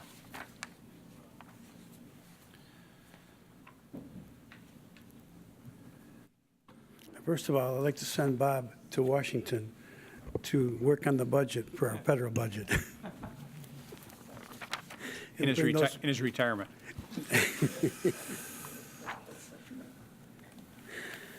Okay. Good evening. My name is Michael Cavalcanti.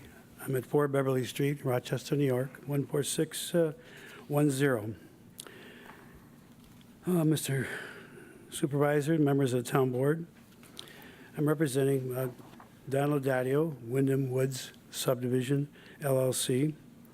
I'm requesting the approval from the town board for the re-subdivisions of lots 213, 214, 215, and 216 in Section 2B of Windham Woods Subdivision to include Lot R 214A. The following reasons are given in support of the additional lot in Section 2B of Windham Woods. Reason number one. Lots 213 and 215 and 216 will have a nominal change in area for each lot. Lot 213 decreases in size by 2,251 square feet. Lot 215 decreases by 1,103 square feet. And Lot 216 decreases by 1,500 square feet. Lot 214 was formerly 38,597 square feet, almost 9/10 of an acre, is requested to be resubdivided into lots R214A and lots R214B. The size of each one of those lots would be 26,856 and 16,592. The resubdivided lot are well within the other lots in the subdivision. In many cases, they're larger. 90% of the lots in Section 3, which we completed last year, are 15,000 square feet. The resubdivision of the 4 lots into 5 lots is in keeping with the square footage of each lot that's in the rest of the subdivision. Reason 2, a stormwater easement that ran through 213 and 214. I'm going to go to the board now and show you where that is. This was a stormwater easement that was originally planned, was relocated between lots 211 and 212. I'm going to show you where that is.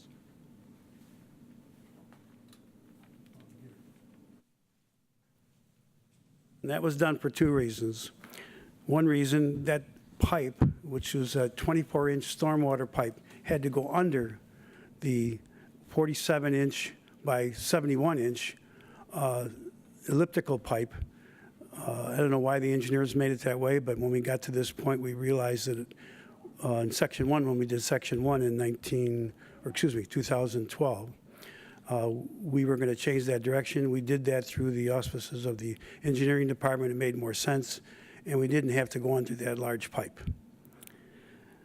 The second reason is that originally, back in 2006, when this project was conceived, there was a regional pond, not a regional pond, but a subdivision detention pond in that place where 214 is. Subsequently, the regional pond was built north of Windham Woods, and there was no need for a subdivision pond because the regional pond took care of that. That property was donated by the applicant, Windham Woods Subdivision LLC, to the town so that they could develop that regional pond. So I'm telling you both of those things because that allowed us to have more area than we thought we had. It wasn't planned at that point, but if the property was available, certainly we would have had a subdivision of 57 lots and not 56 lots.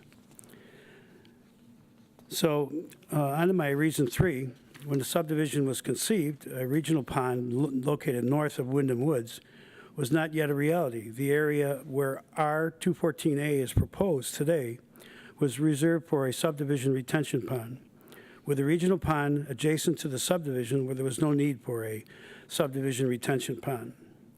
This made lot 214 way too large. It was almost 9/10 of an acre or 38,000 feet. Creating lot R214A and R214B is more keeping with the other lots in the subdivision, which I think I talked about before. This is a consideration that we've had to go through on this section. The sanitary sewer that we had to tie into was in Crown Point. The developer never brought the sewer to the edge of the stub street. We had to go into the subdivision, Crown Point, 250 feet. And because we had to go in 250 feet, we had to go below a stormwater drain where they have their stormwater system and drain, which ultimately goes into the regional pond. We had to get underneath that. So we had to tie in at 20 feet deep. Well, at 20 feet deep in that area, we ran into nothing but rock. So we ran into a large cost in terms of the extra 250 feet, which ran us $8,000. And then the rock, you know, as everyone knows what rock costs, this ran us about $26,500. Reason number 5, the town planning and engineering departments last year asked us, Windham Woods Subdivision LLP, to apply to the New York State DEC to straighten Tupa Creek, where it crosses Kings Mill Court. The engineering study was conducted, followed by a design plan. This was given to Jean Paulette Environmental Solutions to prepare a submission to the DEC for approval. The process has taken more than a year out of our development schedule and more than $10,000 in expenditures for research, engineering, design, and the permitting process. DEC subsequently has turned us down, asking that we do another full-time assessment of downstreet properties, which is just not in our purview to do. So we are proceeding with the obtaining a permit to install a 47-inch by 71-inch elliptical corrugated metal pipe to be installed into Tupa Creek, traversing Kings Mill Court at the beginning of Section 2B. We are proceeding with the original plan and installing the pipe that I just mentioned. Reason 6, for the same infrastructure, the tax assessment will increase by $250,000 to $300,000 based on the type of housings that are being built, with 5 lots instead of 4 lots. Reason number 7, this section tying to the section that we're building now, tying Windham Woods to Crown Point, provides a second means of egress and ingress for the emergencies, ties in the water main to Crown Point for a loop system, and to provide water pressure in the event of an emergency for both subdivisions, and replaces an undersized 24-inch culvert with a 47-inch by 71-inch elliptical CPM to take care of any high water conditions. The approval tonight is important to us. We respectfully ask for approval from the town board to approve Windham Woods LLC request to re-subdivide the 4 lots into 5 lots. Thank you very much for your time. I am prepared to answer any questions you may have. Okay. Mr. Cavalcanti, on the map behind you, could you just show the board and also residents that may be watching this on PCTV where these properties are again? Yes. And what is already built out in the subdivision? Can you hear me? Can you hear me? Nope. Jim, can you see if? Well, just attached to the no, he's, you know, I think he just needs help with the microphone there, Mr. Costello. I think Mr. Cavalcanti can probably fill us in on the detail. Okay. I'm not seeing the green light though. Okay. Hold it down for the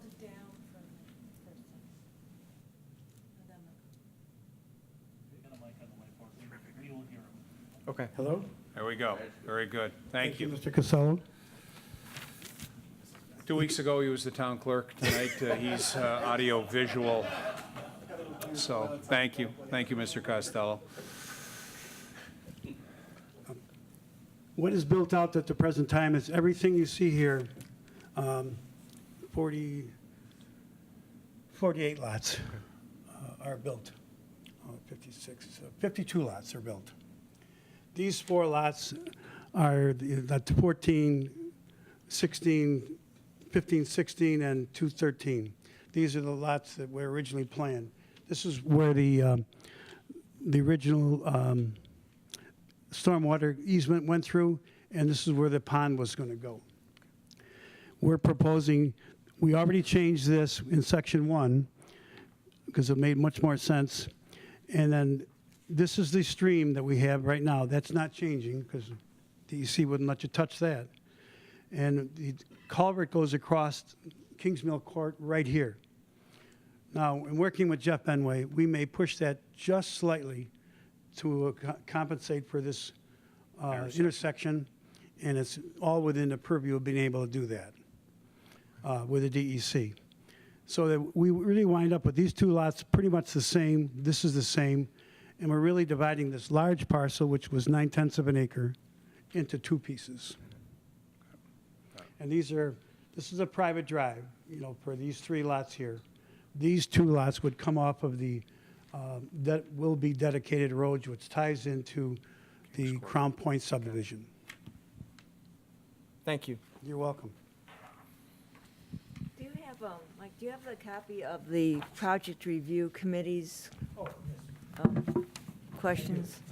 And, I was just handed that tonight, and I read through all of them, Yeah, I wonder if you could address them. and I have no problems with any of these, with the exception of one, and I would just like to talk to Mr. Benway about that, because the pipe goes the full length, or full width, I should say, of the right-of-way, which is 60 feet wide, and then each end has tapers off to a 0 point. In other words, it goes off at a 45-degree angle.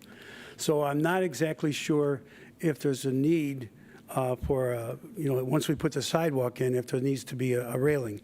If he determines that there will be, then we will put that in. So out of all these items, and there's, for the record, there's. There's 7 plus 3. 10 total. Not a problem. All of those, you're able to comply with, Yes. no issues, no concerns? No. Based on feedback from staff? No, we will work with the staff in implementing all of those. Okay. Very good. I just want a chance to talk to Mr. Benway with regards to the safety factor of that, where the sidewalk crosses the culvert. I'm not sure that's necessary, but it very well may be. Okay, Okay. that's fair. Okay, Board, other questions or comments for the applicant on this item? We had discussed this at a work session prior to setting the public hearing, so. Yeah, we have vetted this out pretty thoroughly in work sessions. Okay. So at this point, stay right there, Mr. Cavalcanti, if you would. Is there anyone in the audience, I'll ask our clerk, I apologize. Is there anyone that signed up for this particular public hearing to comment? No, they have not. Okay, thank you. Is there anyone in the audience that did not sign up but would like to address this particular matter? Okay. I would ask Mr. Costello, based on a review that staff has done several times, not only, but also including the PRC, is there anything additional that should be added to the record that has not already been put on the record this evening? Okay. Mr. Cavalcanti, any additional items that you believe is pertinent to this application that you would like to add to the record on this behalf? I think we've said it, sir. Okay. Next steps then is that the board will have this on their agenda next Wednesday, 7 o'clock, as part of our work session item.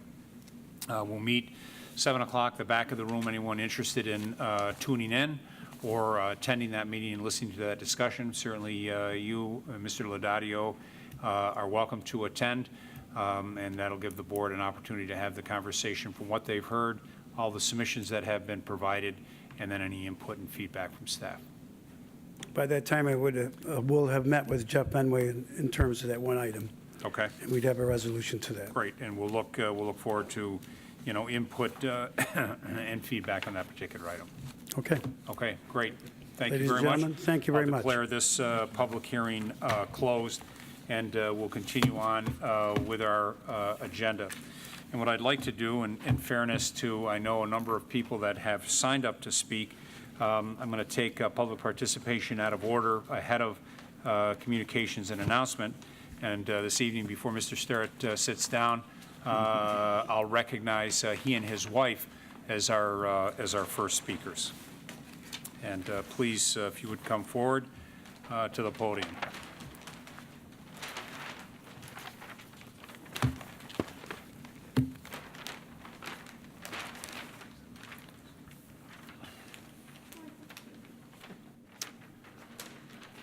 Again, good evening, ladies evening. and gentlemen.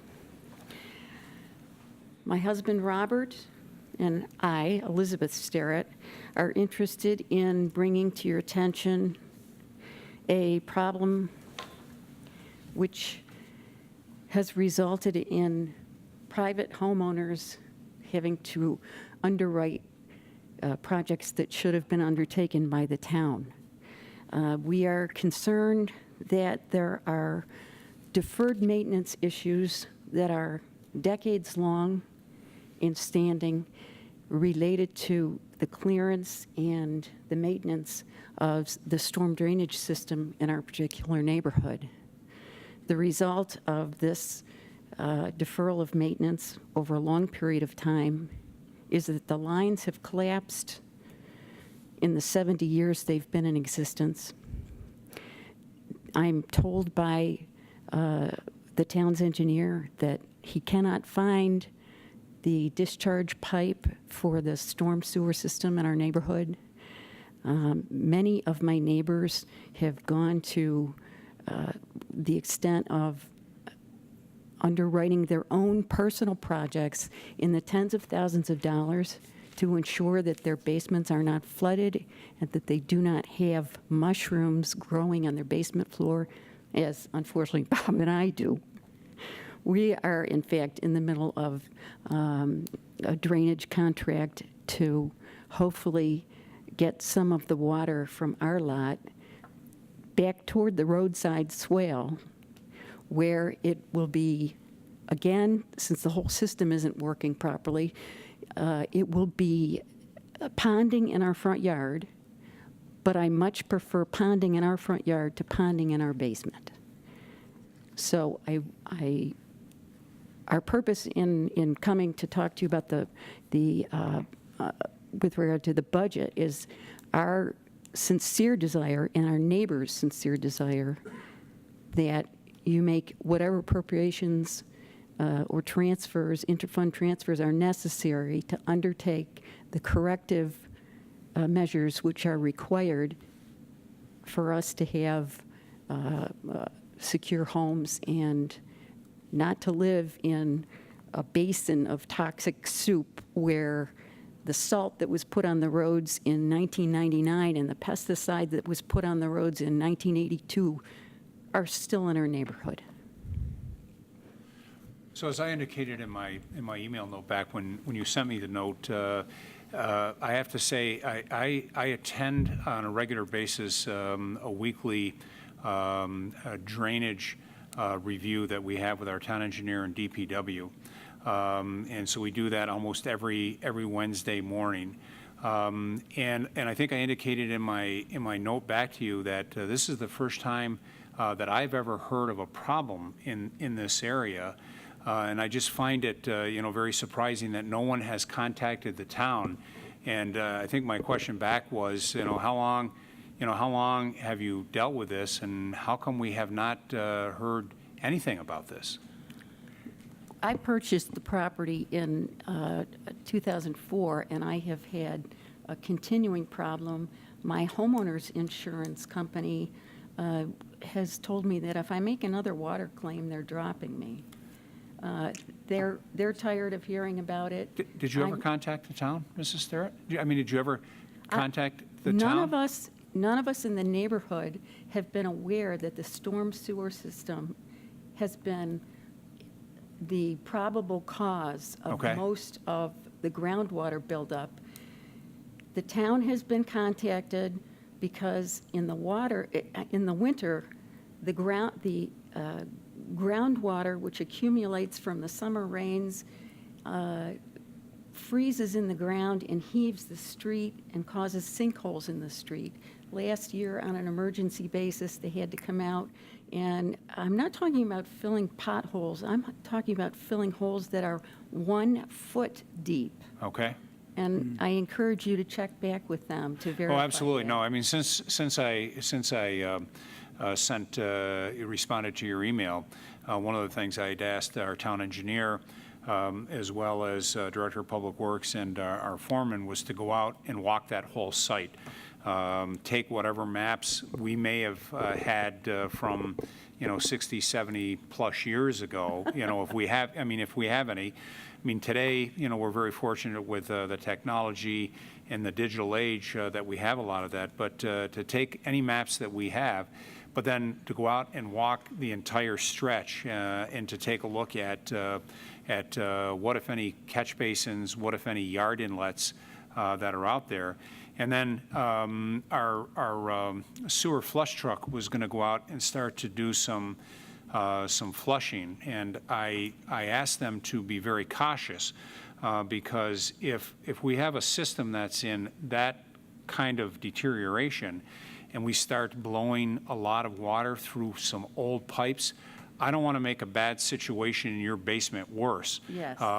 Because I'm not sure where that water is going to go. And I don't want to get a phone call from you to say, not only have we had problems since I bought the property in 2003 or 4, but how come I've got a 6-inch stream of water coming in my basement right now? So I asked, you know, the engineer and DPW to do a very close visual inspection of whatever they could. They were out there the next day. Good. And we really appreciate your being so responsive to the email, too. Okay, good. But I just, that's, you know, the first reaction, sometimes, you know, your first reaction and our zeal to try to help correct some things, if we put some high-pressure water in some of those pipes, I just don't want to have a bad situation become worse. So. I have 3 pictures that, that I took, or we took just recently, and I'll leave them with you. That would be great. We can get them back to you. We can scan them in our files, and then we can get them back to you if you like. I have the originals. Okay, great. This first one is a sinkhole by the sewer. This is a collapsed pipe. And this is typical of the driveways. Is this in your neighbor? That particular within pipe 100 is, feet of our house. Okay. that particular pipe going under the driveway is our pipe. Okay. And that's typical of many of the driveways on Mans. That's our next door neighbor. This is this is somewhat of a common problem, common in that in some of the older subdivisions, as they put some pipes in the ground, they didn't, as you can see, they didn't put it in maybe either with a proper base or even deep enough. And when you do have that freeze and thaw, that helps work that out. And we've had a number of subdivisions over the years. Some of the older subdivisions that may have been built, in the 40s and 50s, where you see this type of activity. Right. Our division was built, the storm sewer system was installed in 1930 and 1931. Okay. And I'm not sure if you can really see it in those pictures, but in order to get out of our neighborhood, the water would have to come uphill to go into those pipes. So everything that flows there stays there. And I apologize for not having a picture of the ponds.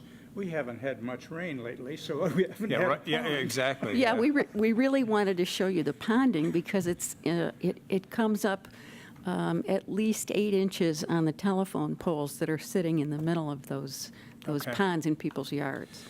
I know that we're looking at some rainy weather this weekend. I don't know. I mean, I haven't seen reports to see how intense or how much, but I'll make sure that these go to our highway, Department of Public Works, and our engineering, so that we can get somebody over to take a look at that if we have any kind of rain over the weekend, so that we can capture more of that information. Well, now that we have your attention, we'll be more than willing to take pictures. That's great. I mean, and send them on to you. You know, certainly any documented photos that you have, especially on the weekends. I think some of my neighbors have them. That would be great.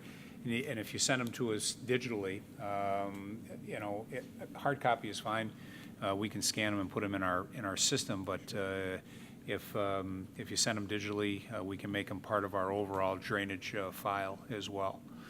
But the action item that I asked our engineer and Director of Public Works to do was to try to identify, what it would take to address the drainage problems in that area, so that they could come back to us, to the board, and to our drainage, our watershed management committee, to let us know, what is their recommendation to get that fixed, to get that repaired. And I've asked them to do that sooner rather than later, and to try to get ahead of this. Because we do a lot of work, we do a lot of drainage work in the fall, winter, early spring, depending upon, conditions and amount of snow and things like that. Those are some types of jobs that we like to try to get into and deal with. So that come springtime, we can then, get yards put back to normal, driveways repaired, those types of things. I have a suspicion that entire lines are going to have to be replaced. Yeah, yes, and that's part of that, trying to figure out what we have. I mean, in some cases, we have relined some pipes. Some cases, we have to just take out. I mean, you're talking about some pipes that went in 1930 or 31, depending upon the material, and I mean, they could be rotted out. They may look good on the top and rotted out on the bottom. I mean, that's why I think we may even have to do some, test digs, through there to see if we can, identify, condition of pipes and some things like that. It was suggested to us that on an individual basis, we have a plumber send a fiber optic camera through our below-ground sewer system into the dry wells in our yard. Okay. If something like that, some type of examination could be done in the roadside swale. Right. And the larger lines that that collect the runoff from the swales and take that off-site, that would be a great start, because I think if you start by trying to flush, as you say, it's going to end up in the same yard, and it's well, and I don't want any backups. I don't want any backups into homes. I don't want to do any more damage. Been there, than done we have. that. So yeah, so we've got to proceed in an expeditious manner, but we got to also do it in a cautious manner, so that we're not taking a bad situation and making it worse. In looking at the budget, I see about $300,000 as a recurring expense, $300,000 or $200,000 as a recurring expense, and I have no idea of the order of magnitude of the cost of this type of reconstruction or rehabilitation of the system. Is that something that the town would have to borrow for, or is that something that the town can use reserves for? Yeah, we certainly budget an amount as recommended by our engineer and DPW on an annual basis, based on those things that we know that we might have coming up to deal with, especially some big projects. Like, for example, we've got some work we have to do at Willow Pond that impacts both Penfield and Perrington. And I think the estimated cost for that, is about $250,000. So, certainly the thing we want to do is take a look at that. We do have some, reserve funds if we need to, and we talked about that as you sat through our budget process. If we have to look at tapping into that, that's an option as well. I think the key right now is to identify how big is the problem, and then what's the fix, because I'm a firm believer in fixing it once, versus Band-Aiding it, because Band-Aiding only may take care of you, but then I've got 2 or 3 of your neighbors that come back to say, you helped them, but you aggravated our situation. So it's got to be a fix right from start to finish. Yeah. And then the other thing that I think about, and I didn't spend any time talking to our DPW about that, but, it's the old, it's the old bathtub. If you pull the plug, the water goes down the drain. If we pull the plug at the end of the pipe, where does that water go, and how does it impact downstream? And we got to take a look at that as well, because if they haven't had any water coming out of that area for 20 years, and now all of a sudden they've got a rush of water, we got to be sensitive to that as well. We So it's do a- know where it's supposed to, the drawings evidently indicate that it's supposed to empty into a wooded area on property owned by the Rochester Christian School, right behind our street. Right behind, yeah, okay. All right. But as you say, I don't know that that wouldn't flood their fields. Well, at this exactly. point. We just have to be careful of, the good news is we took care of the problem in your area. The bad news is, we've only pushed it downstream. So that's why I think it's important to look at the bigger fix. Relative to the earlier discussion about the budget, can I suggest that your department heads develop for you performance measures that will give you an idea of, for example, how many miles of pipe are being looked at fiber optically, how many manhole covers are being inspected, how many, I can't think of an example in recreation, how many kids are served by a certain program We each year? do have that. We do get that information in our monthly reports that our department heads turn in. We average, for example, our sewer flush truck averages 8,000 to 10,000 linear feet on a month that we go and inspect and flush. And we try to do that to stay ahead of some problems because we've got some minor repair capabilities with that equipment. And if we have any major issues, we have the opportunity to do that. I'm concerned that in your particular area, I may not be able to get a camera, any more than a couple of feet, just looking at those Yeah, I don't photos. think you're going to be able I'm to. not going to get a camera anyplace. I mean, that's really, I think, taking the best records that we have from the 30s, the visual inspection, maybe some test digs to try to determine, what the best approach is to fix and repair. Do you have a time set for the Department of Public Works to respond to you? Yeah, I've asked them, as I indicated earlier, I've asked them to do that sooner rather than later. I know that Jeff Benway, Dennis Sanzota, and one of our folks from our sewer gang have been out to start to take a look at that. So I would expect over the next couple of weeks to have some initial reports back to us as to the extent. And actually, I asked Mr. Benway to have this put on the agenda for next Wednesday because I know they have been looking at it. I didn't know you were going to be in this evening, but because it was such a hot button, I asked him to have it on the agenda. And I know I got the copy of the draft agenda today. Is that a for my public review. meeting, That is a or is public it- meeting. We hold it right here in the back of the room. It'll be 7 o'clock. The meeting, the agenda actually will be online from the clerk's office at noon or shortly thereafter this Friday. So you'll see, where that falls on the agenda. Terrific. But I did see the draft agenda late this afternoon to give it my final thumbs up and review, and I know that item is on there. Oh, wonderful. So you're welcome to come and listen to.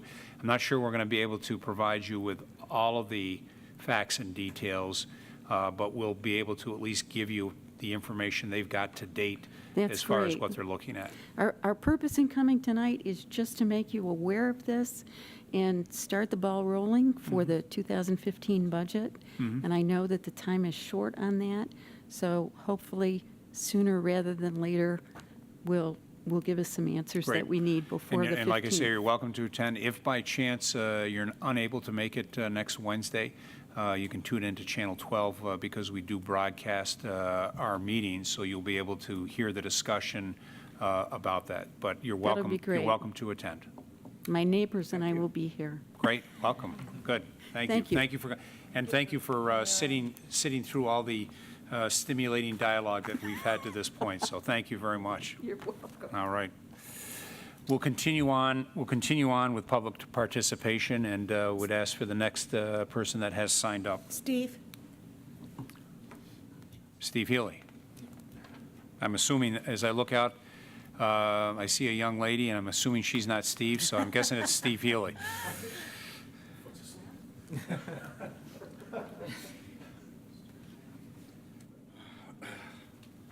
Tony Board, nice to see you again. Always a pleasure. I missed the last meeting, I missed you guys, so I thought I'd come back. You're You're always welcome. Thank you.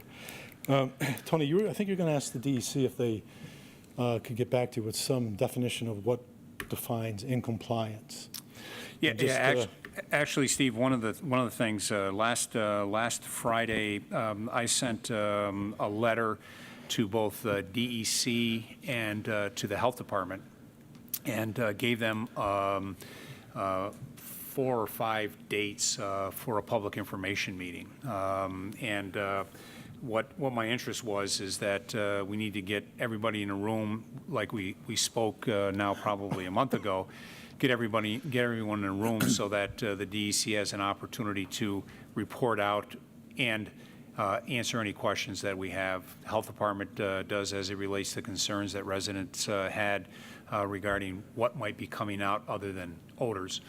And so I did send them out a list of dates. I did hear back email today from Paul D'Amato, who said that the 5 dates that you suggested, he said that he did not think that the 16th of October would work, only because he did not believe all the reports would be back. So let me just get that.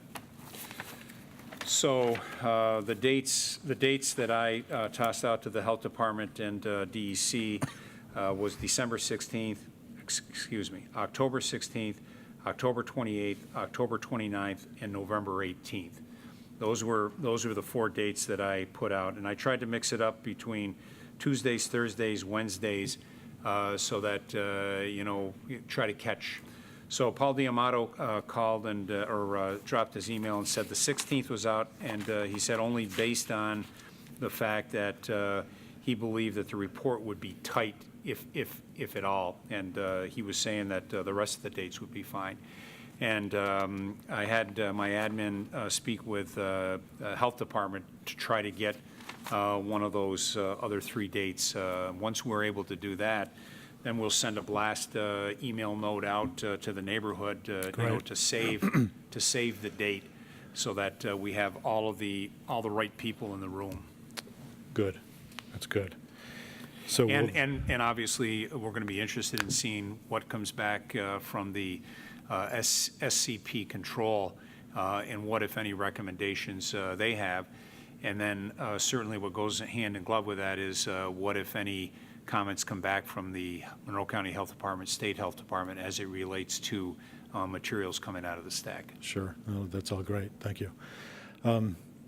So before we get to the public hearing with the DEC, we should get a report from them that we can review ahead of time, right? That would be the ideal situation. I've asked both the DEC and Baker Commodity that as soon as that report comes in, if we can get it electronically, then I will forward it out to the distribution list that we've got.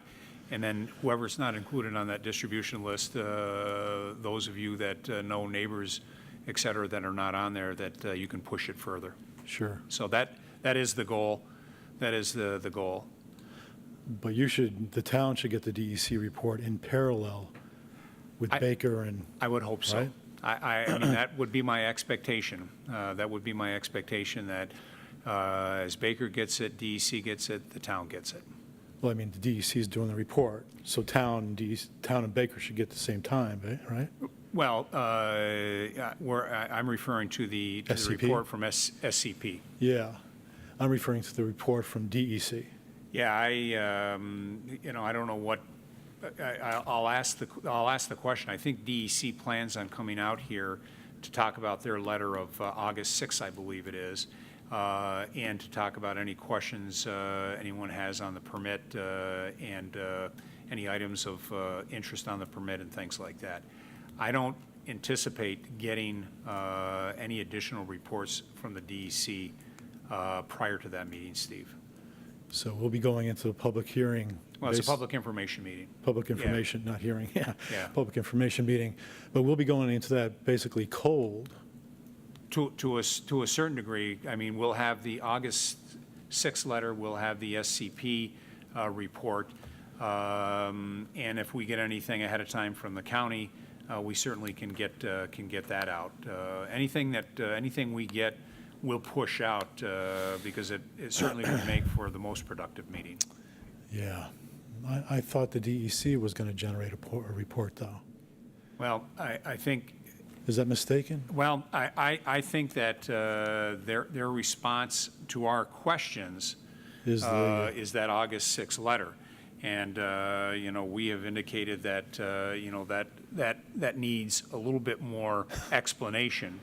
If we get something ahead of time, certainly that'll get pushed out, but I'm not anticipating anything from them prior to that information meeting, Steve. Well, I'll tell you that August 6th letter was wholly inadequate. That's pathetic, actually, quite frankly. If that's what we expect to receive at the Information meeting. That's Yeah. going to be an ugly show. It's going to be pretty bad. So that's not encouraging, I mean, we're all on the same page with wanting something more Right. from the Right. DEC. Okay. So you guys have not seen anything from SCP yet? Nope, not as of yet. And like I say, according to Paul Diamato's note, neither has DEC. As of today, neither has DEC. Okay. Well, as you know, we're working with Senator O'Brien's office in Justin. And part of what I'm trying to do is prime the pump, right? Because if you don't, all it does is suck air. And so far, all we've gotten, it's kind of like an air-sucking pump, in some ways. And, I'm going to keep driving it back to the ultimate question, and that is what changed in 2005? That is the ultimate question for SEP, Baker, and DEC. What changed? Right. And I'm convinced it's economic in matter, and I think the heart of the matter is probably the TOs, cutting costs, trying to use scrubbers. And I've gone back and forth with our little committee and answered some questions there. But one thing that would be very helpful is to get a what's called in engineering circles PFD, a process flow diagram. If we had a process flow diagram for their odor control system that showed what feed streams go to the scrubbers and what feed streams go to the TOs, I could help figure some things out, right? And one of the key questions is in 2005, what happened relative to that PFD and how these things are operated? Right now, this is core to solving this problem, but we really don't know how their odor control system's configured. They talk about high-intensity odors. Remember the chart we saw that was circular that showed the TO shutting off? Temperatures. That indicates they're trying to control costs by knocking it down sometimes, which makes total sense to me as a plant manager, if you can do that without polluting the neighborhood, right? So do you think you could ask Baker for their PFD? I certainly can ask. I certainly can ask for that, Steve, and ask. In fact, I think the request would probably go to both DEC and Baker because I would hope that DEC and SCP, when they were doing the review here now, coming up on 3 weeks ago, I think they were there that Monday, 15th, 16th of September. I would expect that them coming in, they would want it. Well, I know that based on a conversation with DEC is that they came in and climbed into all the scrubbers and made their way through a lot of that ductwork, as I understand it. So that was a discussion I had with Tom Marriott, who was in attendance when SCP was there. And I would expect that as part of their review, they would want to know what's coming in and from where. I mean, that to me, would be kind of some, basic information. And I would think from the start of the process, which is raw material in, so to speak, until final product on the other end, is every aspect of that operation from from grinding to cooking to, any of the other, sorting and all that other stuff. How is that tied into the, one of three or multiple scrubbers for the system? I believe there's multiple TOs too, or is there just one TO, do you know?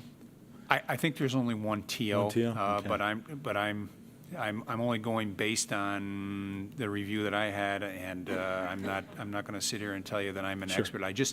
I think there is only one, Steve, but don't quote me that as Sure, yeah, gospel, yeah. please. So with the process flow diagram, it shows the whole odor control system. It shows what feeds what unit, right? That's what we need. It's key to solving this problem. It should be a non-proprietary item, right? It's just an odor control system. Right. Right? I suspect that how this is done is that the air that's sucked from the building in their negative pressure situation with the HVAC, that's lower intensity odors, right? So that's probably going through the scrubbers because the scrubbers can handle lower intensity stuff. The high intensity stuff that probably comes off their cooking tanks. They have to cook this stuff down to get the fats and the protein separated and so forth. That's probably the material, the stream that feeds the TOs, right? I would guess. That's going to be a very high intensity stream. So the high intensity odors, and they talk about using the TOs for the high intensity odors. So, I think the PFD is going to be really broken into two sections. One is the ambient air from the building, that's the negative pressure that's sucked through the HVAC and probably going to the scrubbers. And then the high intensity odors that comes from the cook tanks that probably goes to the TOs, right? So we need to get a PFD that it shows this configuration and then try to decipher for ourselves what is going on. At the very least, SCP and the DEC should have and provide that to the community because it should be non-proprietary. So if you can push for that, Tony, that would be helpful. I'll certainly ask for that tomorrow. So it's not only the process flow diagram, it's what feeds that. Right. Okay? So thank you. I appreciate it as always. And then as soon as I hear back or confirmation, it sounds like DEC is there for the other dates. If we can get the health department together, then we should be good for getting a note out to the neighborhood. I just think it's a mistake for DEC not to generate a report first, just have a public hearing where everybody's kind of coming into a cold with just the SCP who's hired by Baker. I mean, the first question they're going to get is, how is that not a conflict of interest? How can that not be a conflict of interest? So a little worried about that Yep, informational meeting. Okay. Okay, thank you. Thanks. Thank you. Okay, is there anyone else? Mr. Murphy?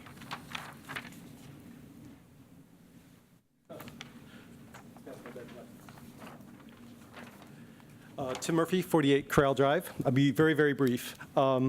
First, I wanted to give Amy, the clerk, my updated list of questions. Yes. Regarding the budget. So, sorry Thank you. about that.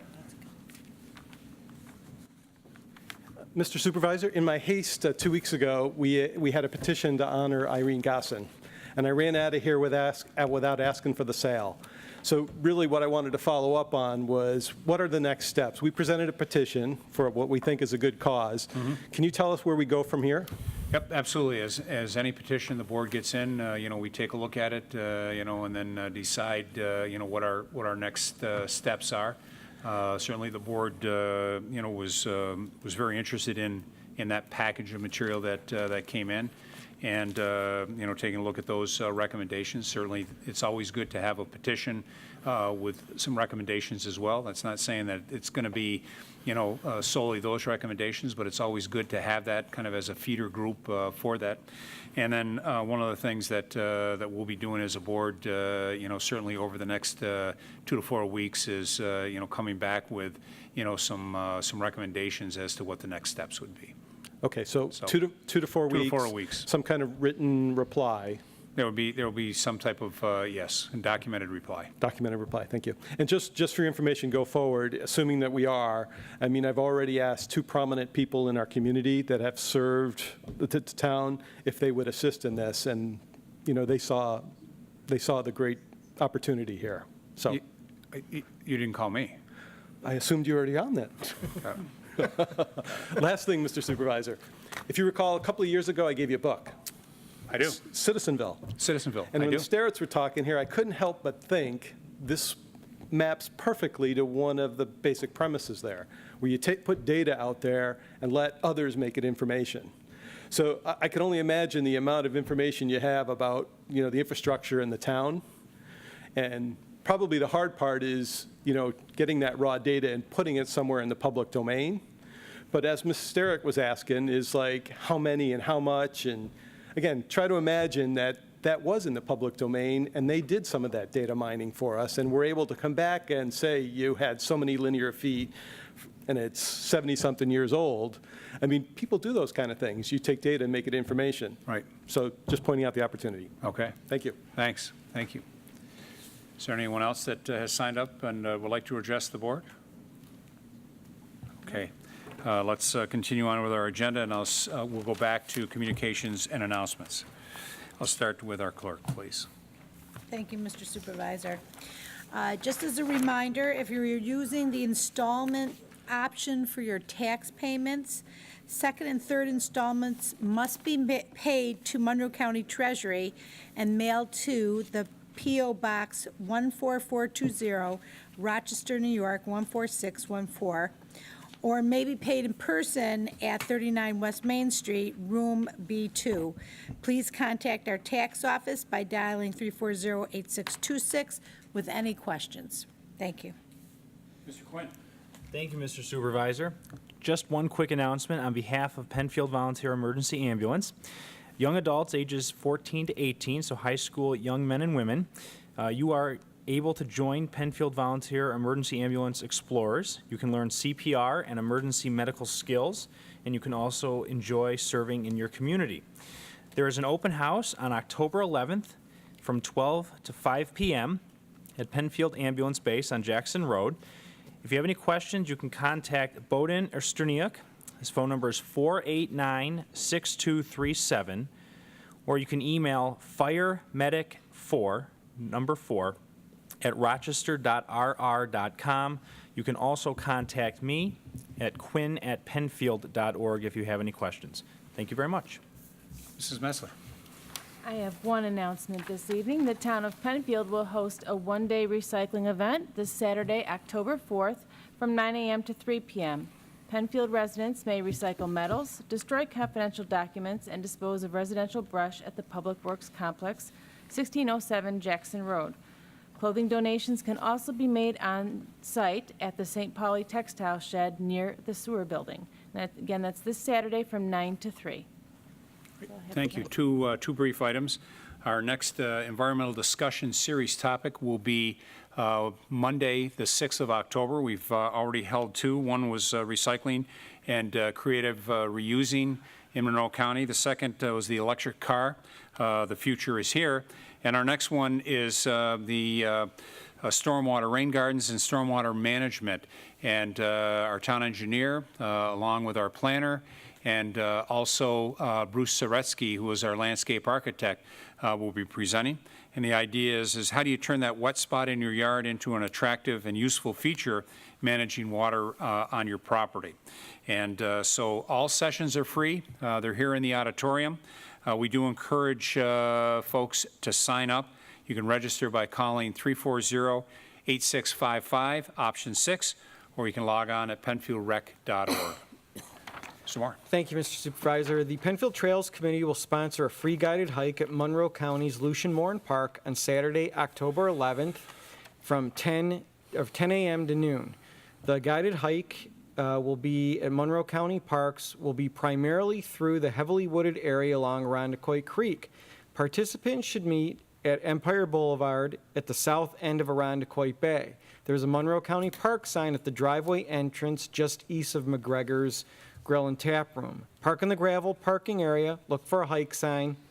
While the hike is free, participants are asked to pre-register by calling Penfield Recreation at 340-8655, extension 6, so they know who will be participating. Thank you. Okay. I have Mrs. two. Cole. Yeah, thank you. I have two announcements. The first is this Saturday is our 4th annual bicycle drop-off. If you have any old bikes or toddler bikes, plastic bikes, bike parts, you'd like to donate, they go to Our Community Bikes.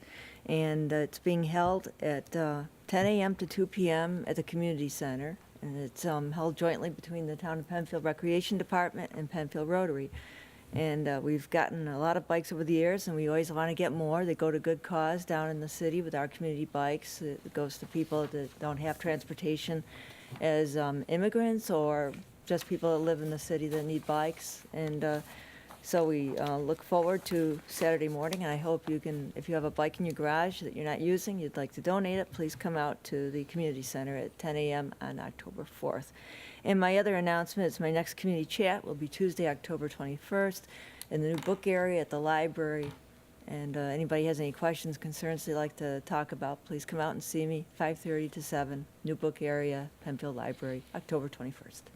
Thank you very much. Mr. Horowitz? No announcements tonight, Mr. Supervisor. Okay, very good. Two other quick items. Number one, just a reminder that Monday, October 13th is Columbus Day. The town hall will be closed. However, the Penfield Library will remain open their normal business hours, 10 a.m. To 9 p.m. And then I did receive a question from a viewer as we were going through our public hearings, and the question is from Scott, and Scott says, any word about what's going on the development up Penfield Road above Panorama Plaza? There was work, now it sits abandoned. And what he's referring to is that there is a project, Ellison Heights, that started late last fall, and then because of the winter, they stopped. And as we understand it, in talking with Mr. Valentine from our planning department, as well as Development Services Department and Engineering Department, that he is finalizing, the developer is finalizing his final package for that, and work should begin within the next month or two. So you'll start to see work within the next month or two at that particular site. And Scott, if you would like to discuss that with me in any more detail, feel free to give me a call in the office, 340-8631. Thanks. Continuing on with our agenda, additions, deletions, any additions or deletions to the agenda? Seeing none, we have our minutes of September 3rd, 2014 before us. I would entertain a motion of approval for those minutes. I'd like to move the minutes of September 3rd be approved. Second? Been moved and seconded. Any discussion? Seeing none, I'd ask our clerk for a roll call, please. Cole? Aye. LaFountain? Aye. Metzler? Aye. Moore? Aye. Quinn? Aye. 5 ayes. Petitions of the board, clerk or town attorney received any petitions since our last get-together? Seeing none, we'll move on to resolutions by function. We'll start with law and finance. We do not have law and finance Excuse me, today. Public Works. We have Public Works. Have it, I guess. Authorization for the release of a sidewalk easement at 1 Splendorwood Drive, Sean J. and Melissa A. Wilkins. Moved. Second? Whereas the owners of the property at 1 Splendorwood Drive have requested that the town of Penfield allow them to install a fence within an existing sidewalk easement along the easterly property line of said property. And whereas upon inspection of the owner's instrument survey map, it was determined that the existing easement is not located over and is remote of the existing sidewalk, which was constructed adjacent to the right-of-way of Jackson Road. Where it was determined by the board, based on recommendation from town staff, that the existing sidewalk easement be released, allowing the owners the enjoyment of the use of that portion of their property, subject to submission of a new sidewalk easement, which will be located over the existing sidewalk along Jackson Road. And where it has been determined that since the sidewalk easement recorded in the Monroe County's clerk's office has no sidewalk situated within it and none proposed to be installed within it, and the owners are willing to grant a new sidewalk easement that satisfies the town's need, there is no longer a need on the town's part to retain the easement. Now therefore be it resolved, the town board of the town of Penfield authorizes the supervisor to sign a release of easement with Sean and Melissa Wilkins, owners of the property located at 1 Splendorwood Drive, to permit a release of an existing sidewalk easement at 1 Splendorwood Drive, subject to the granting a new easement along the property frontage of 1 Splendorwood Drive over the existing sidewalk along Jackson Road. Be it further resolved, the release of easement shall be in the town's format and shall be recorded in the Monroe County Clerk's office with a certified copy of the resolution. Okay. Thank you very much. Discussion. Seeing no discussion, roll call vote, please. Cole? Aye. LaFountain? Aye. Metzler? Aye. Moore? Aye. Quinn? Aye. 5 ayes. Authorization to place traffic control device on Monroe County Highway. So moved. Second. Be it resolved that the town board hereby authorizes the installation of a stop sign on Threadleaf Lane at 5 Mile Line Road as requested and recommended by the Monroe County Department of Transportation in a letter dated September 11th, 2014.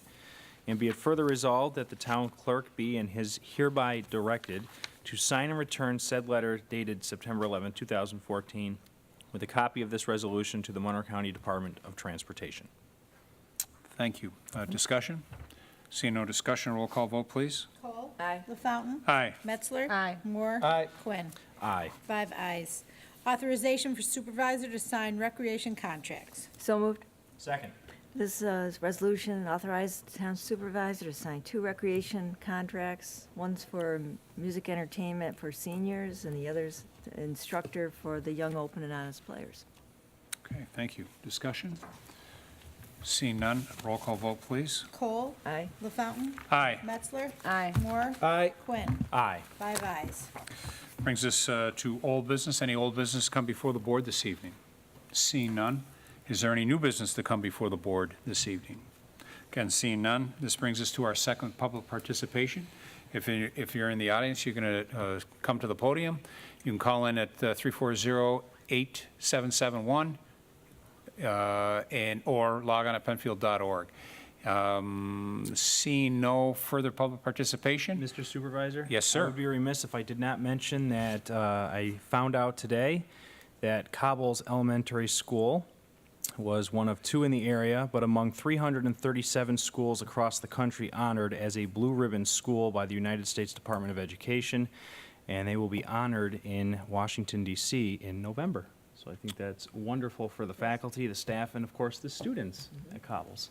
All right, some ace students at Cobbles. I think so. All right, very good, thank you.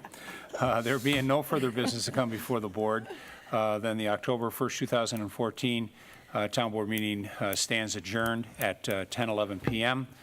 Thank you for those that participated, and thank you to Penfield TV.